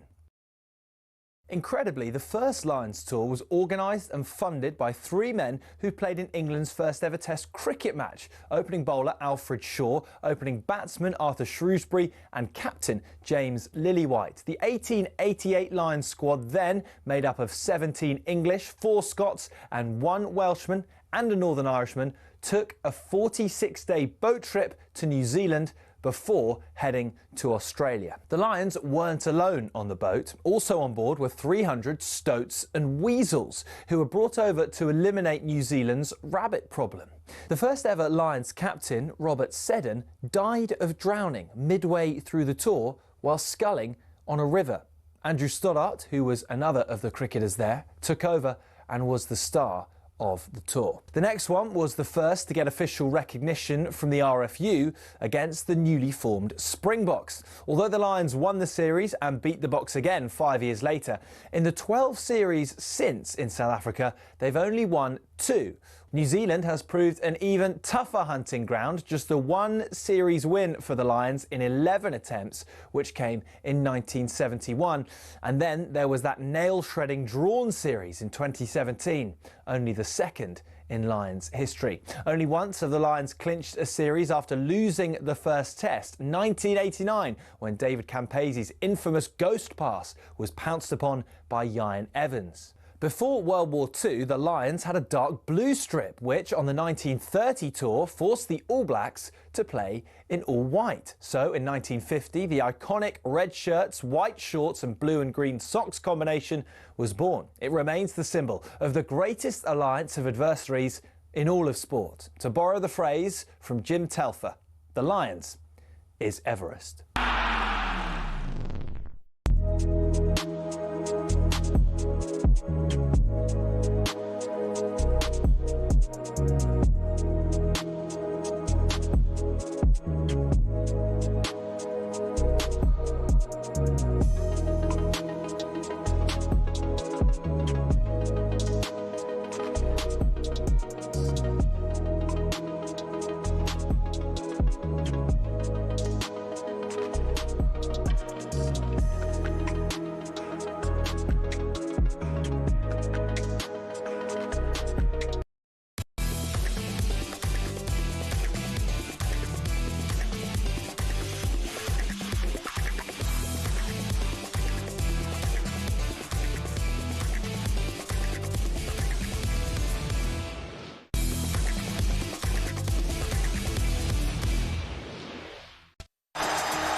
Yeah, welcome back everybody to the final hour tonight's edition of Trans-Europe Express, and what a roller coaster ride it's been, to use a cliche right now, and I make no apologies for going on about it, on a huge screen in front of me here in the studio, and thanks to talkSPORT for putting this on specially for me tonight. The players are lined up, about to receive the Sam Ryder Trophy. They're all wearing their national flags around their necks. Shane Lowry's got the Irish tricolour, but done in a kind of a tie, which is very, very nice indeed. Europe have won the Ryder Cup and have retained the Ryder Cup both at the same time. Lots to get through in the next hour. We'll be talking to Daniele Fisichella about what's happening with the fabled cathedral of football that is the San Siro. We'll be previewing the Europa League and the Conference League. Andy will take you around the leagues, and we'll be joined by Tim Vickery from South America. You are listening to Trans Europe Express. We're delighted to have you along for the ride.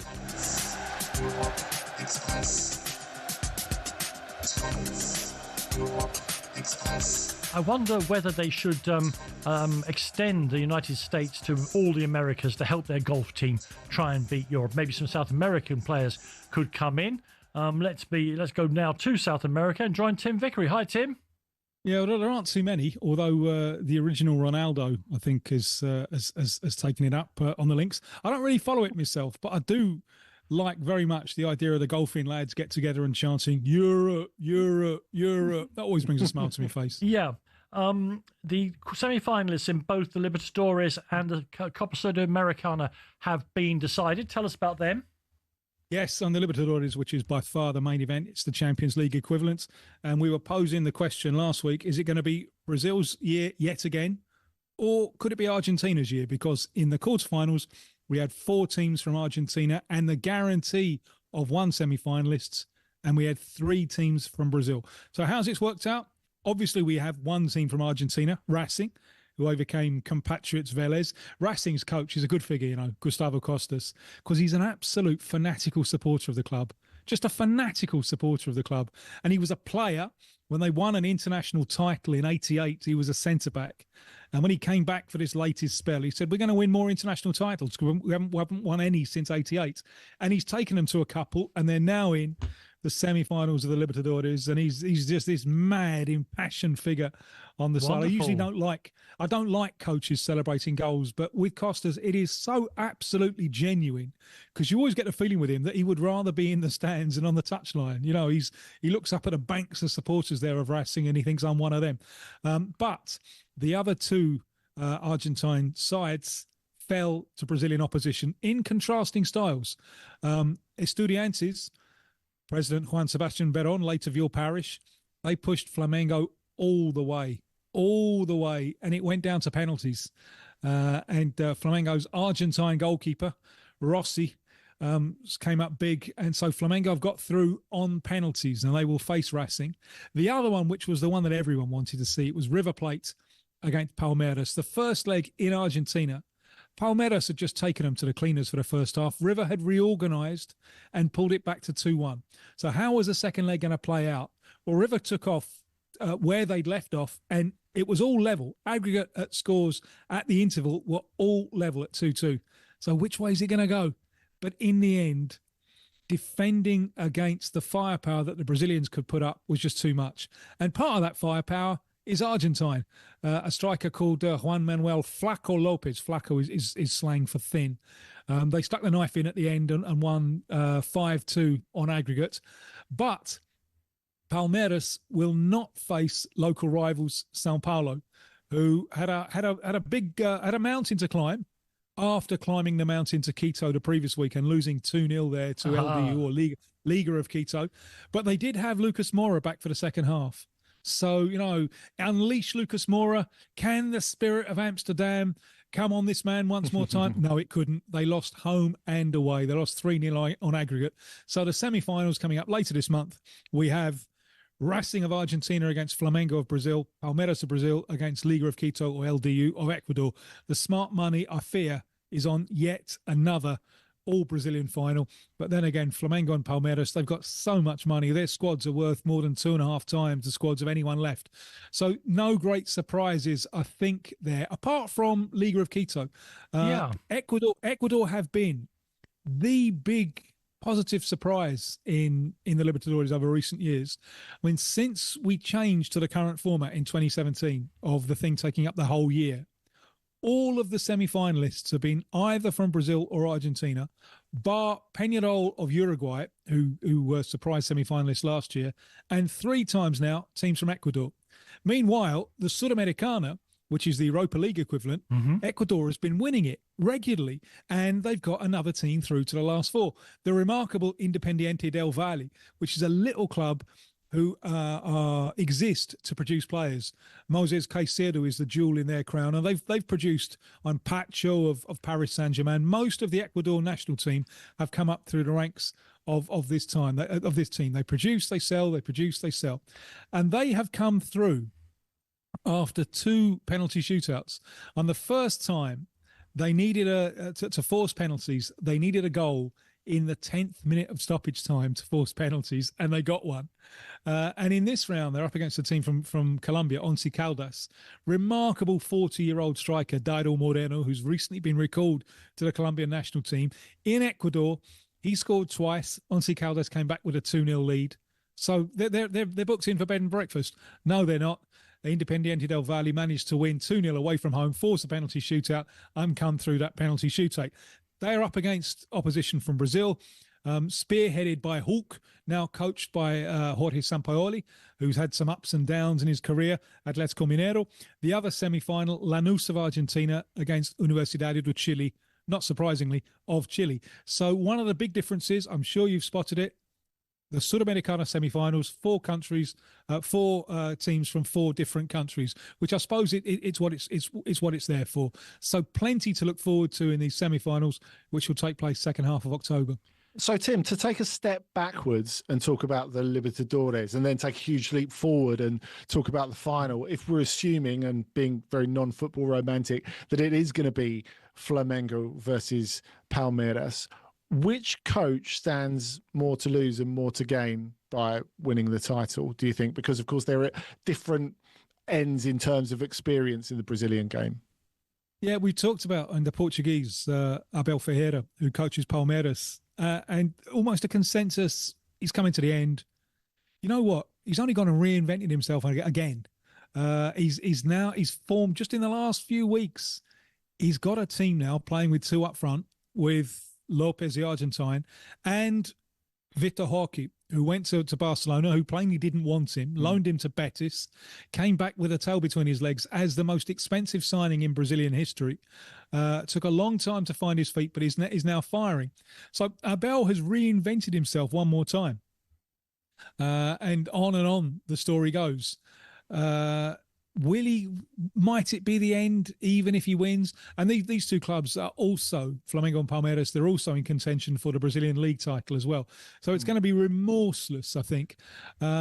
Possibly, and Abel might be coming up to the final, the finish line with Palmeiras, whatever happens, for a couple of reasons. Number one, the Brazilian calendar is just relentless. There's no hiding place.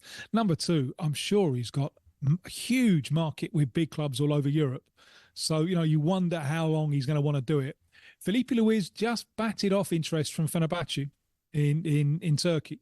So winning this, it's a huge title.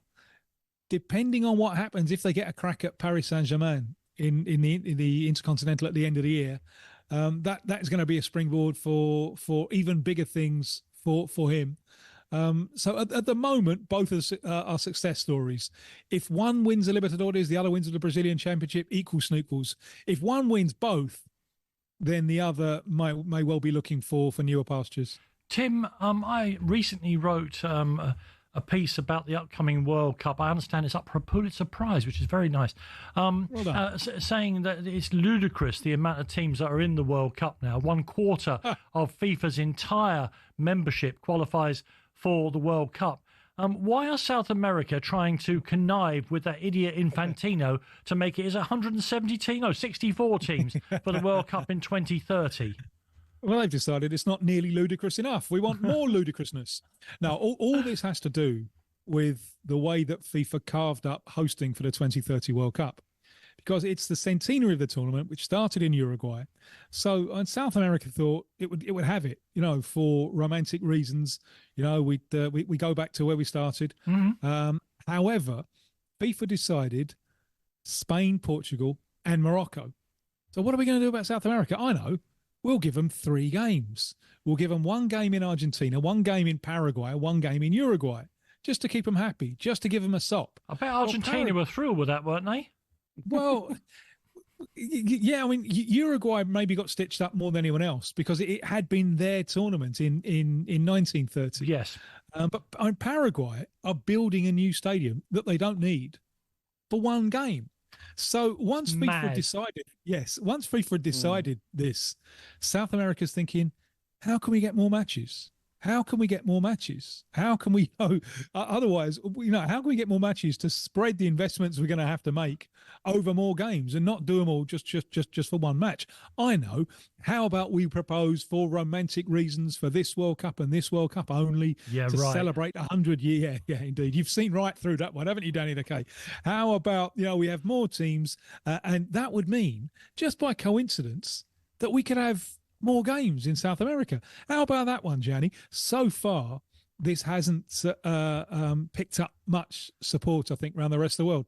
But they're not giving it up. They had a formal meeting, CONMEBOL, they had a formal meeting with Infantino over the last few days. So this one is going back onto the table. But one thing I think that has to be brought up, I don't know if either of you fine gentlemen have been in those parts of the world, Argentina, and Uruguay, maybe a little bit less Paraguay, but it applies as well in June, July. It's like walking in a fridge. It's bitter. As Frankie Howard used to say, it's bitter out. Oh, bitter out.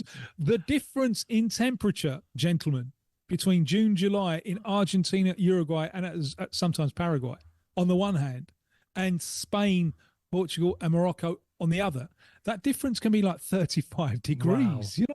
So it's going to be. It looks like the whole thing looks like madness, with South America getting these 3 games. But South America, they want more madness. Yeah. So we shall see if this idea gathers support. So far, it doesn't seem to. But I'm sure South America is pressing the flesh behind the scenes. Tim, thank you so much as always for being so entertaining and enlightening. And if they're threatening to build an unnecessary stadium for that World Cup, that is exactly the issue that may be coming up next when we'll talk about the fabled cathedral of football, the San Siro, and the possibility of the Milan sides building not 1, but 2 stadia to replace it. That's coming up next year on Trans Europe Express.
back in the day, when Italian football was the place to be, I remember going to the Milan derby in the San Siro. It was a terrible game and it was 0-0. But the whole time, the hair on the back of my neck was standing up thinking, man, you're in the San Siro.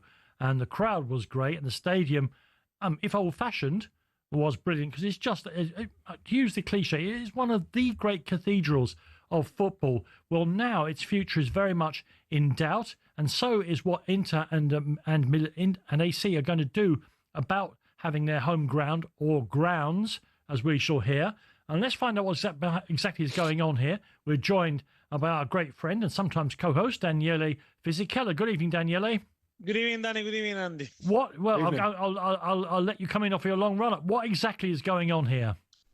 Tomorrow there is a crucial vote in the City Council of Milan where local politicians will decide whether the stadium of San Siro, the area of San Siro, the urban area of San Siro, is going to be sold to both Inter and AC Milan, which have already presented a project to knock down the existing stadium, only keeping 9% of it. So away will go the towers and the famous, stairs, everything, and to build a new stadium, a new San Siro, right next to it in the area where the parkings are. Now, the project that the clubs have presented will probably start in 2027, and the new San Siro won't be ready by 2031 at earliest. But this is all a big question mark, because tomorrow, without going into the meanders of the Italian local politics, which are quite detailed, Danny and Andy, tomorrow is a key day in the city of Milan, and there's going to be a debate. It's going to go for hours, which is going to decide probably the future of the most important city in terms of football in Italy and one of the most important football stadium in the world.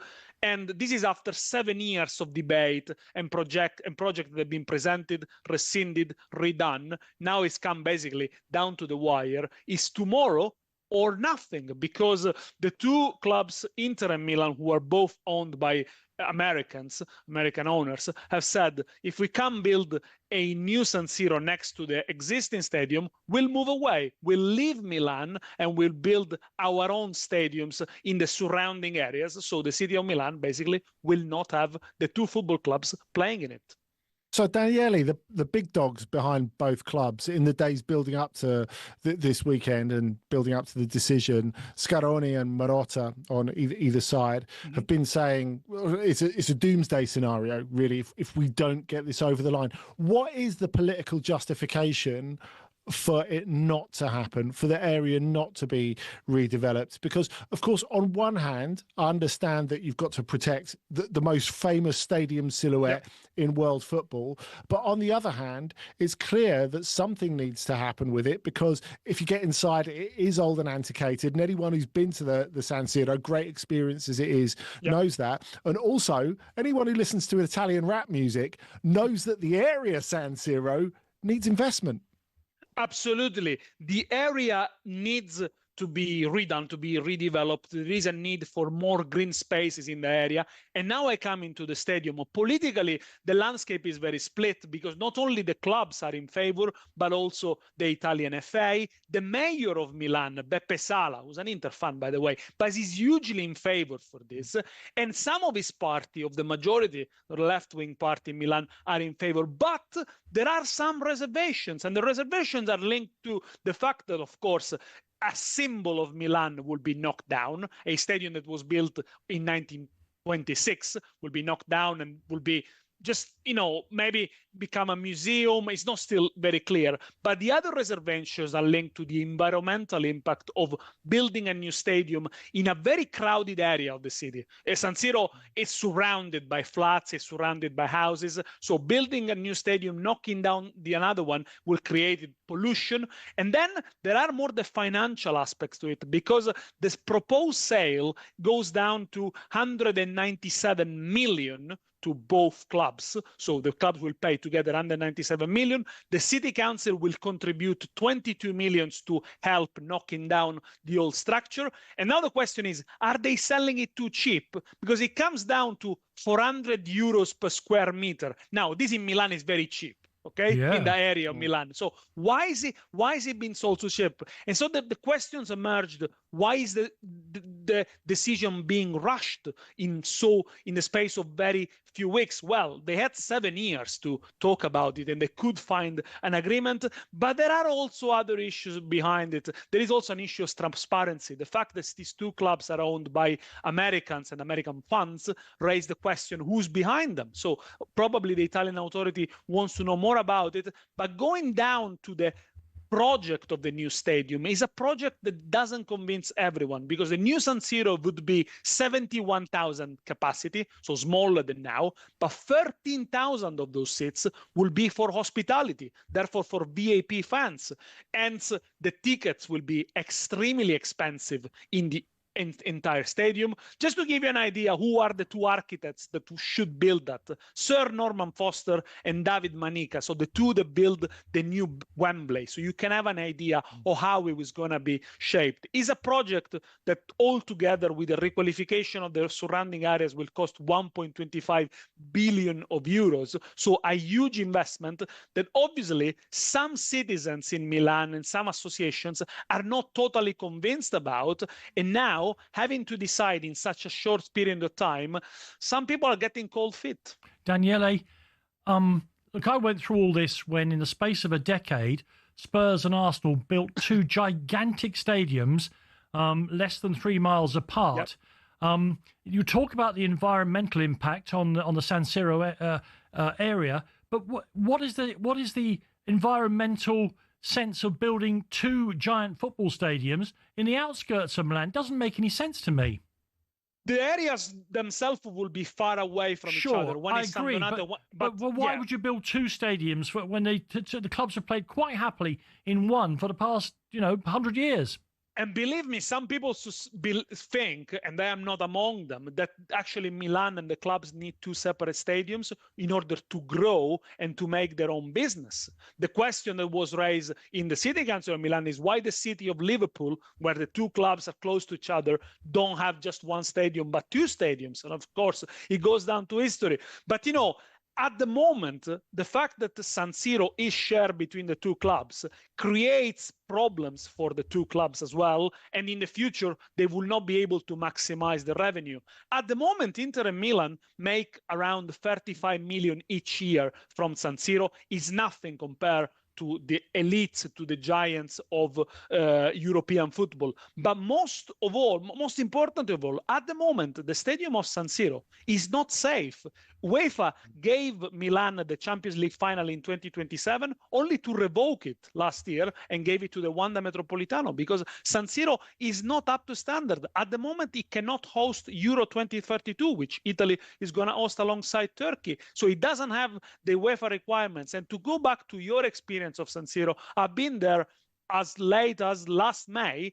As much as it was a great experience to watch the game there, I can tell you, it's not a comfortable stadium. The facilities, the access, the stairs, the lack of lift, the lack of visibility from the third tier as well. Absolutely. Is not a stadium that is fit for purpose right now. So there are different questions and different reservations as well. But it feels like if tomorrow a decision against the sale is made, it's probably going to be a great revolution in what the plans of Milan and Inter owners are, and perhaps we could see some of these owners even moving away, not only from San Siro, but from the clubs altogether. Listen, Daniel, that was fantastically interesting. Thank you very, very much indeed. We'll bring you more about that next week on Trans Europe Express when that decision has been made. Next, Andy's going to turn his expert eye and his jeweler's eyepiece to the upcoming games on Thursday in both the Europa League and the Europa Conference League. You're listening to Trans Europe Express. We are Kelly and Brassell. What better arrangement could there possibly be? Stick with us.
let me remind you there's NFL action later this morning when you can listen to the Green Bay Packers at the Dallas Cowboys live on talkSPORT 2 after our show from just after 1 o'clock in the morning. That's at the NFL on talkSPORT 2 from just after 1 a.m.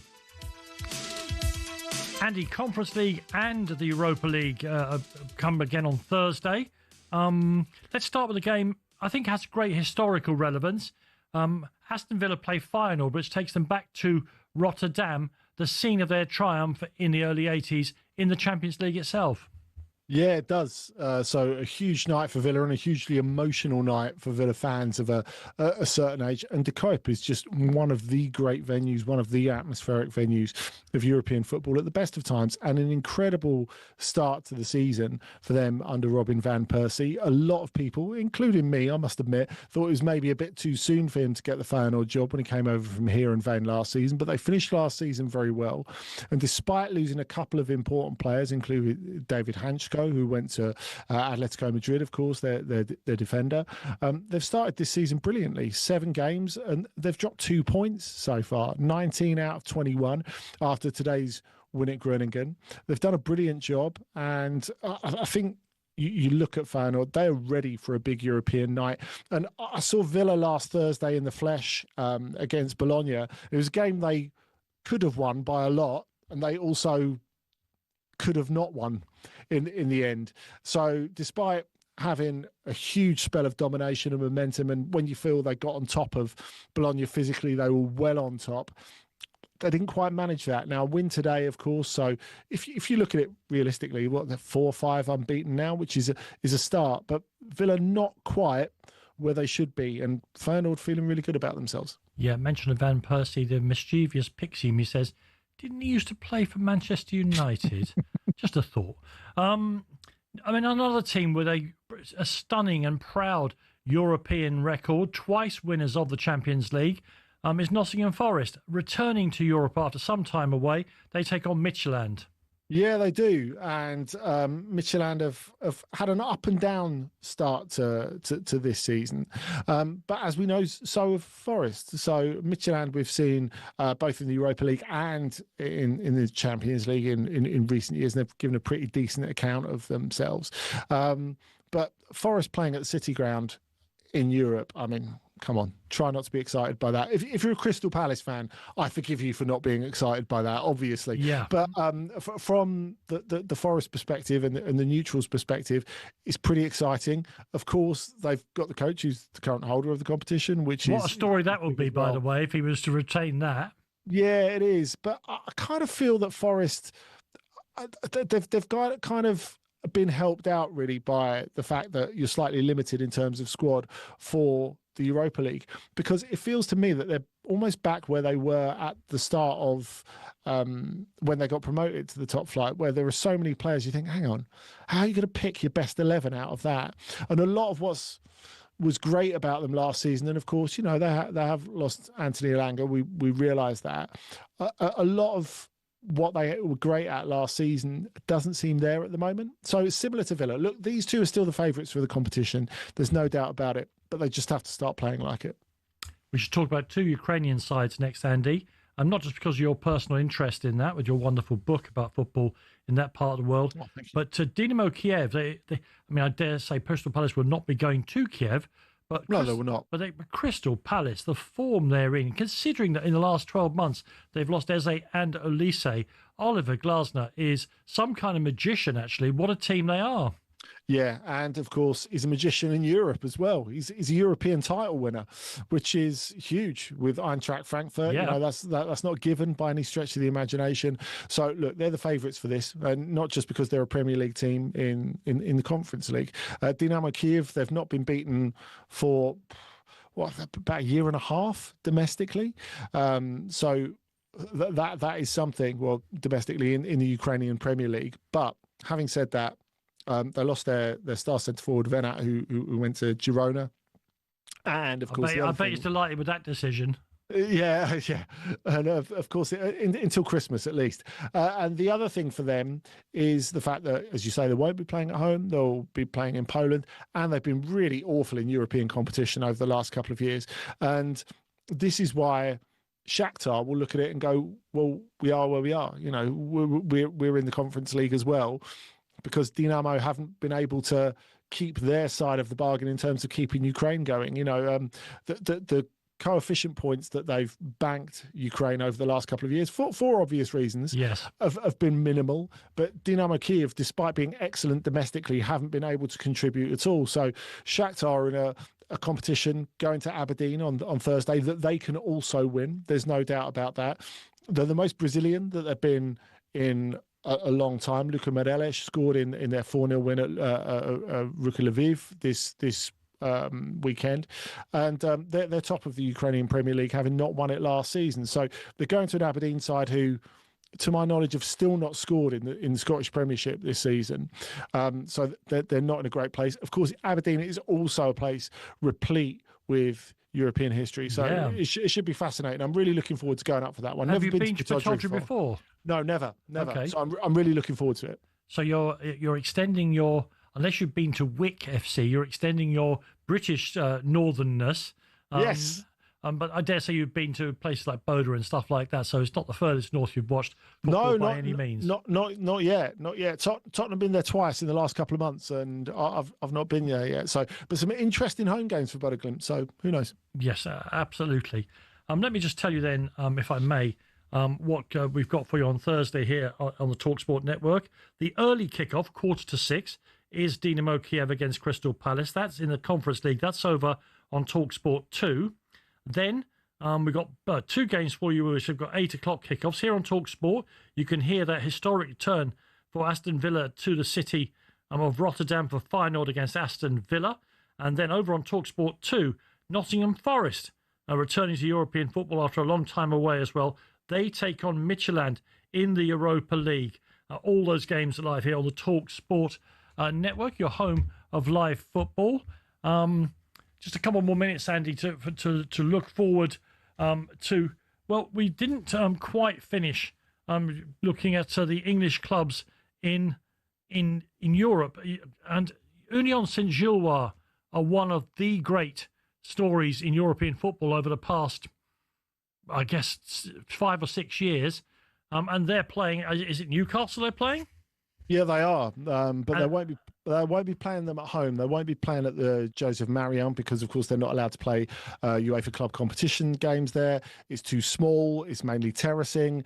It's very charming and ramshackle. So they're playing it at Lotto Park, which is the home of Anderlecht. So a little bit different for them, and it definitely takes some of the edge off their European experience at home. But having said that, they've come out the gates brilliantly in the Belgian league this season. 6 points clear at the top already, unbeaten, only dropped a couple of points so far. So a brilliant effort for them, despite having lost their top scorer from last year, Franjo Ivanovic, to Benfica.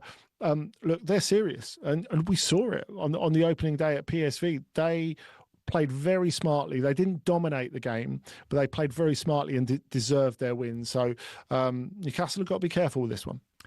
Yeah, well, we were going to talk about Union when we go around the leagues in a couple of seconds' time. And I just wanted to make the point as well that the trick their owners have pulled off in Belgium of outflanking the traditional powers, Anderlecht, Standard, Brugge, etc., in the last couple of years, they're hoping to do in Scotland as well, because the same people now own Hearts, who've made such a belting start to the season there as well.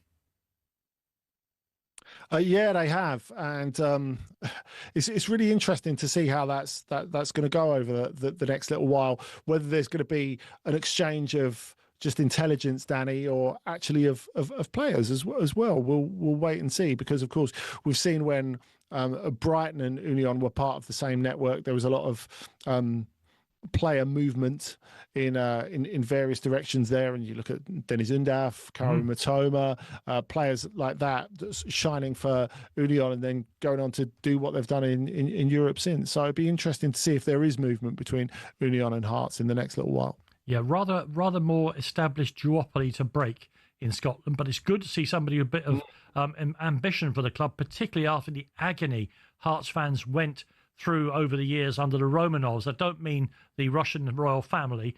I mean the old owner of the club. And I seem to be wearing a Heart of Midlothian coloured top tonight, hopefully bringing no bias to the discussion. Next, Andy will take you around the leagues in the last section of tonight's edition of Trans Europe Express.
Yeah, the finishing line for tonight's edition of Trans Europe Express, very much in sight. So let's hope we go across it with a little more felicity and facility than did the Ryder Cup team a couple of hours ago. And he's going to take us around the league. We've already talked about Benfica and their troubled start to the season, a troubled start that has seen Jose Mourinho installed their huge game at Stamford Bridge this week, back in his old stamping ground. What else do you want to tell us about Portugal, Andy? Well, the Sporting are top at the moment, remarkably. Another goal for Luis Suarez. Yes, not that Luis Suarez, the Colombian one who's just arrived from Almeria, top scorer in the second division last season, etc., etc., etc.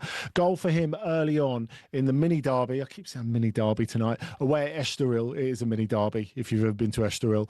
And a 1-0 win for Sporting, in which they weren't brilliant, but they did get over the line, which, as we've seen with Benfica, is everything at the moment. Now, Porto have got 100% record so far in all competitions. They can go back on top if they beat Roca tomorrow night, which you would expect them to do. So interesting to see how that goes, and interesting to see how Mourinho and Benfica keep pace in the title race.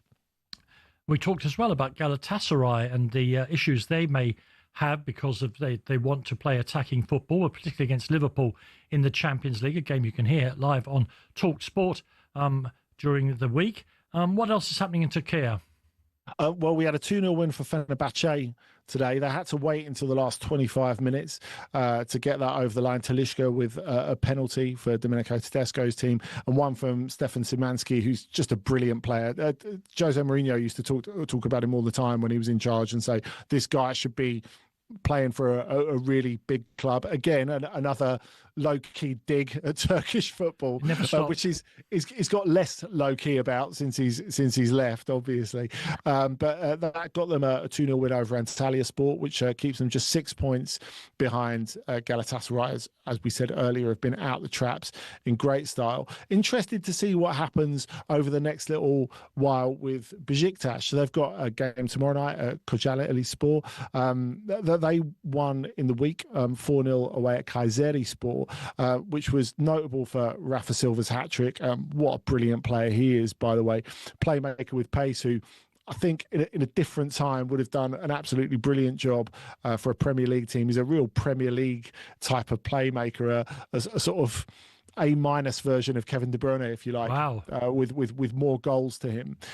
He got his hat-trick and a goal for Tammy Abraham, which is the first time he'd scored during a month. He also helped set up one of the hat-trick goal, I think it was actually, for Rafa Silva, which was quite interesting because he won the ball, played the pass and carried on having a row with the defender while Rafa stuck it in the back of the net, and then made it all the way across there for the celebration, which is no mean feat. It was very quite a lot of ground to cover. Very busy indeed. Yeah, very good to see. We've talked about the fact that Union Saint-Gilloise are already 6 points clear in Belgium, but in a week where we were absolutely flooded with high-scoring games, right up at the top of the tree, Brugge 5, Westerlo 5 in midweek. Yeah, which was amazing. So Club Brugge were 2-0 down in this early on. They got themselves back in a winning position, 3-2 up. Then they found themselves 4-3 down, got it to 5-4 in a very Manchester United, Lyon type way, and then conceded from a corner with the last kick of the game.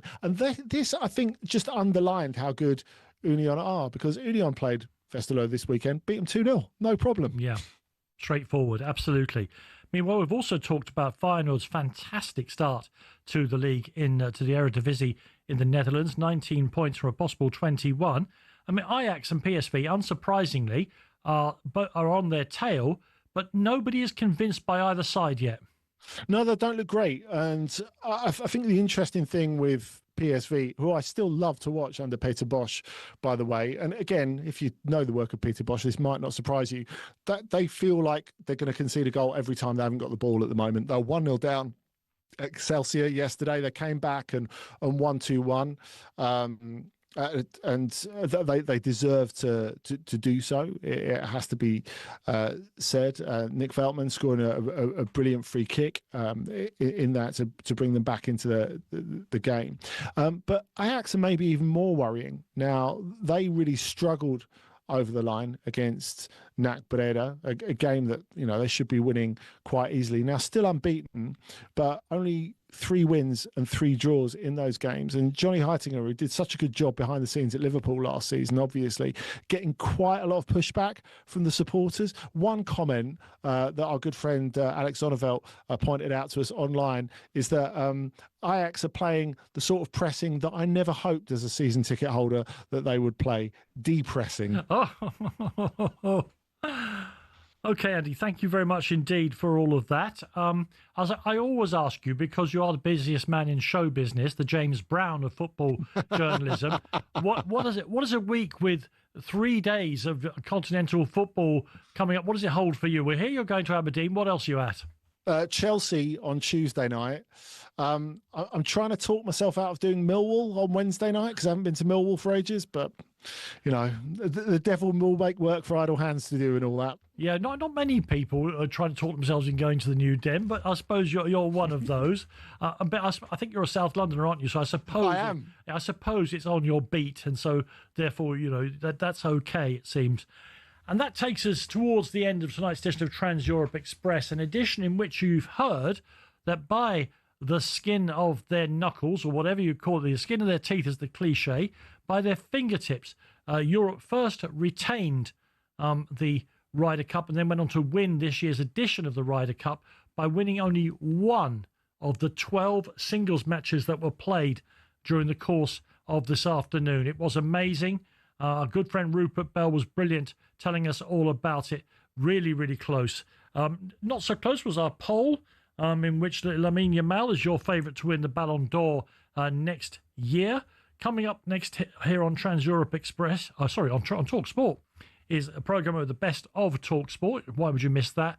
All that's left for me to say is thank you so much for listening to us. God bless you all. Good night.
The Lions. Real-life fantasy rugby. Bitter rivalries set aside in a quest to create the world's best team in weeks. There's nothing like it, but who on earth had the idea and how did it all begin?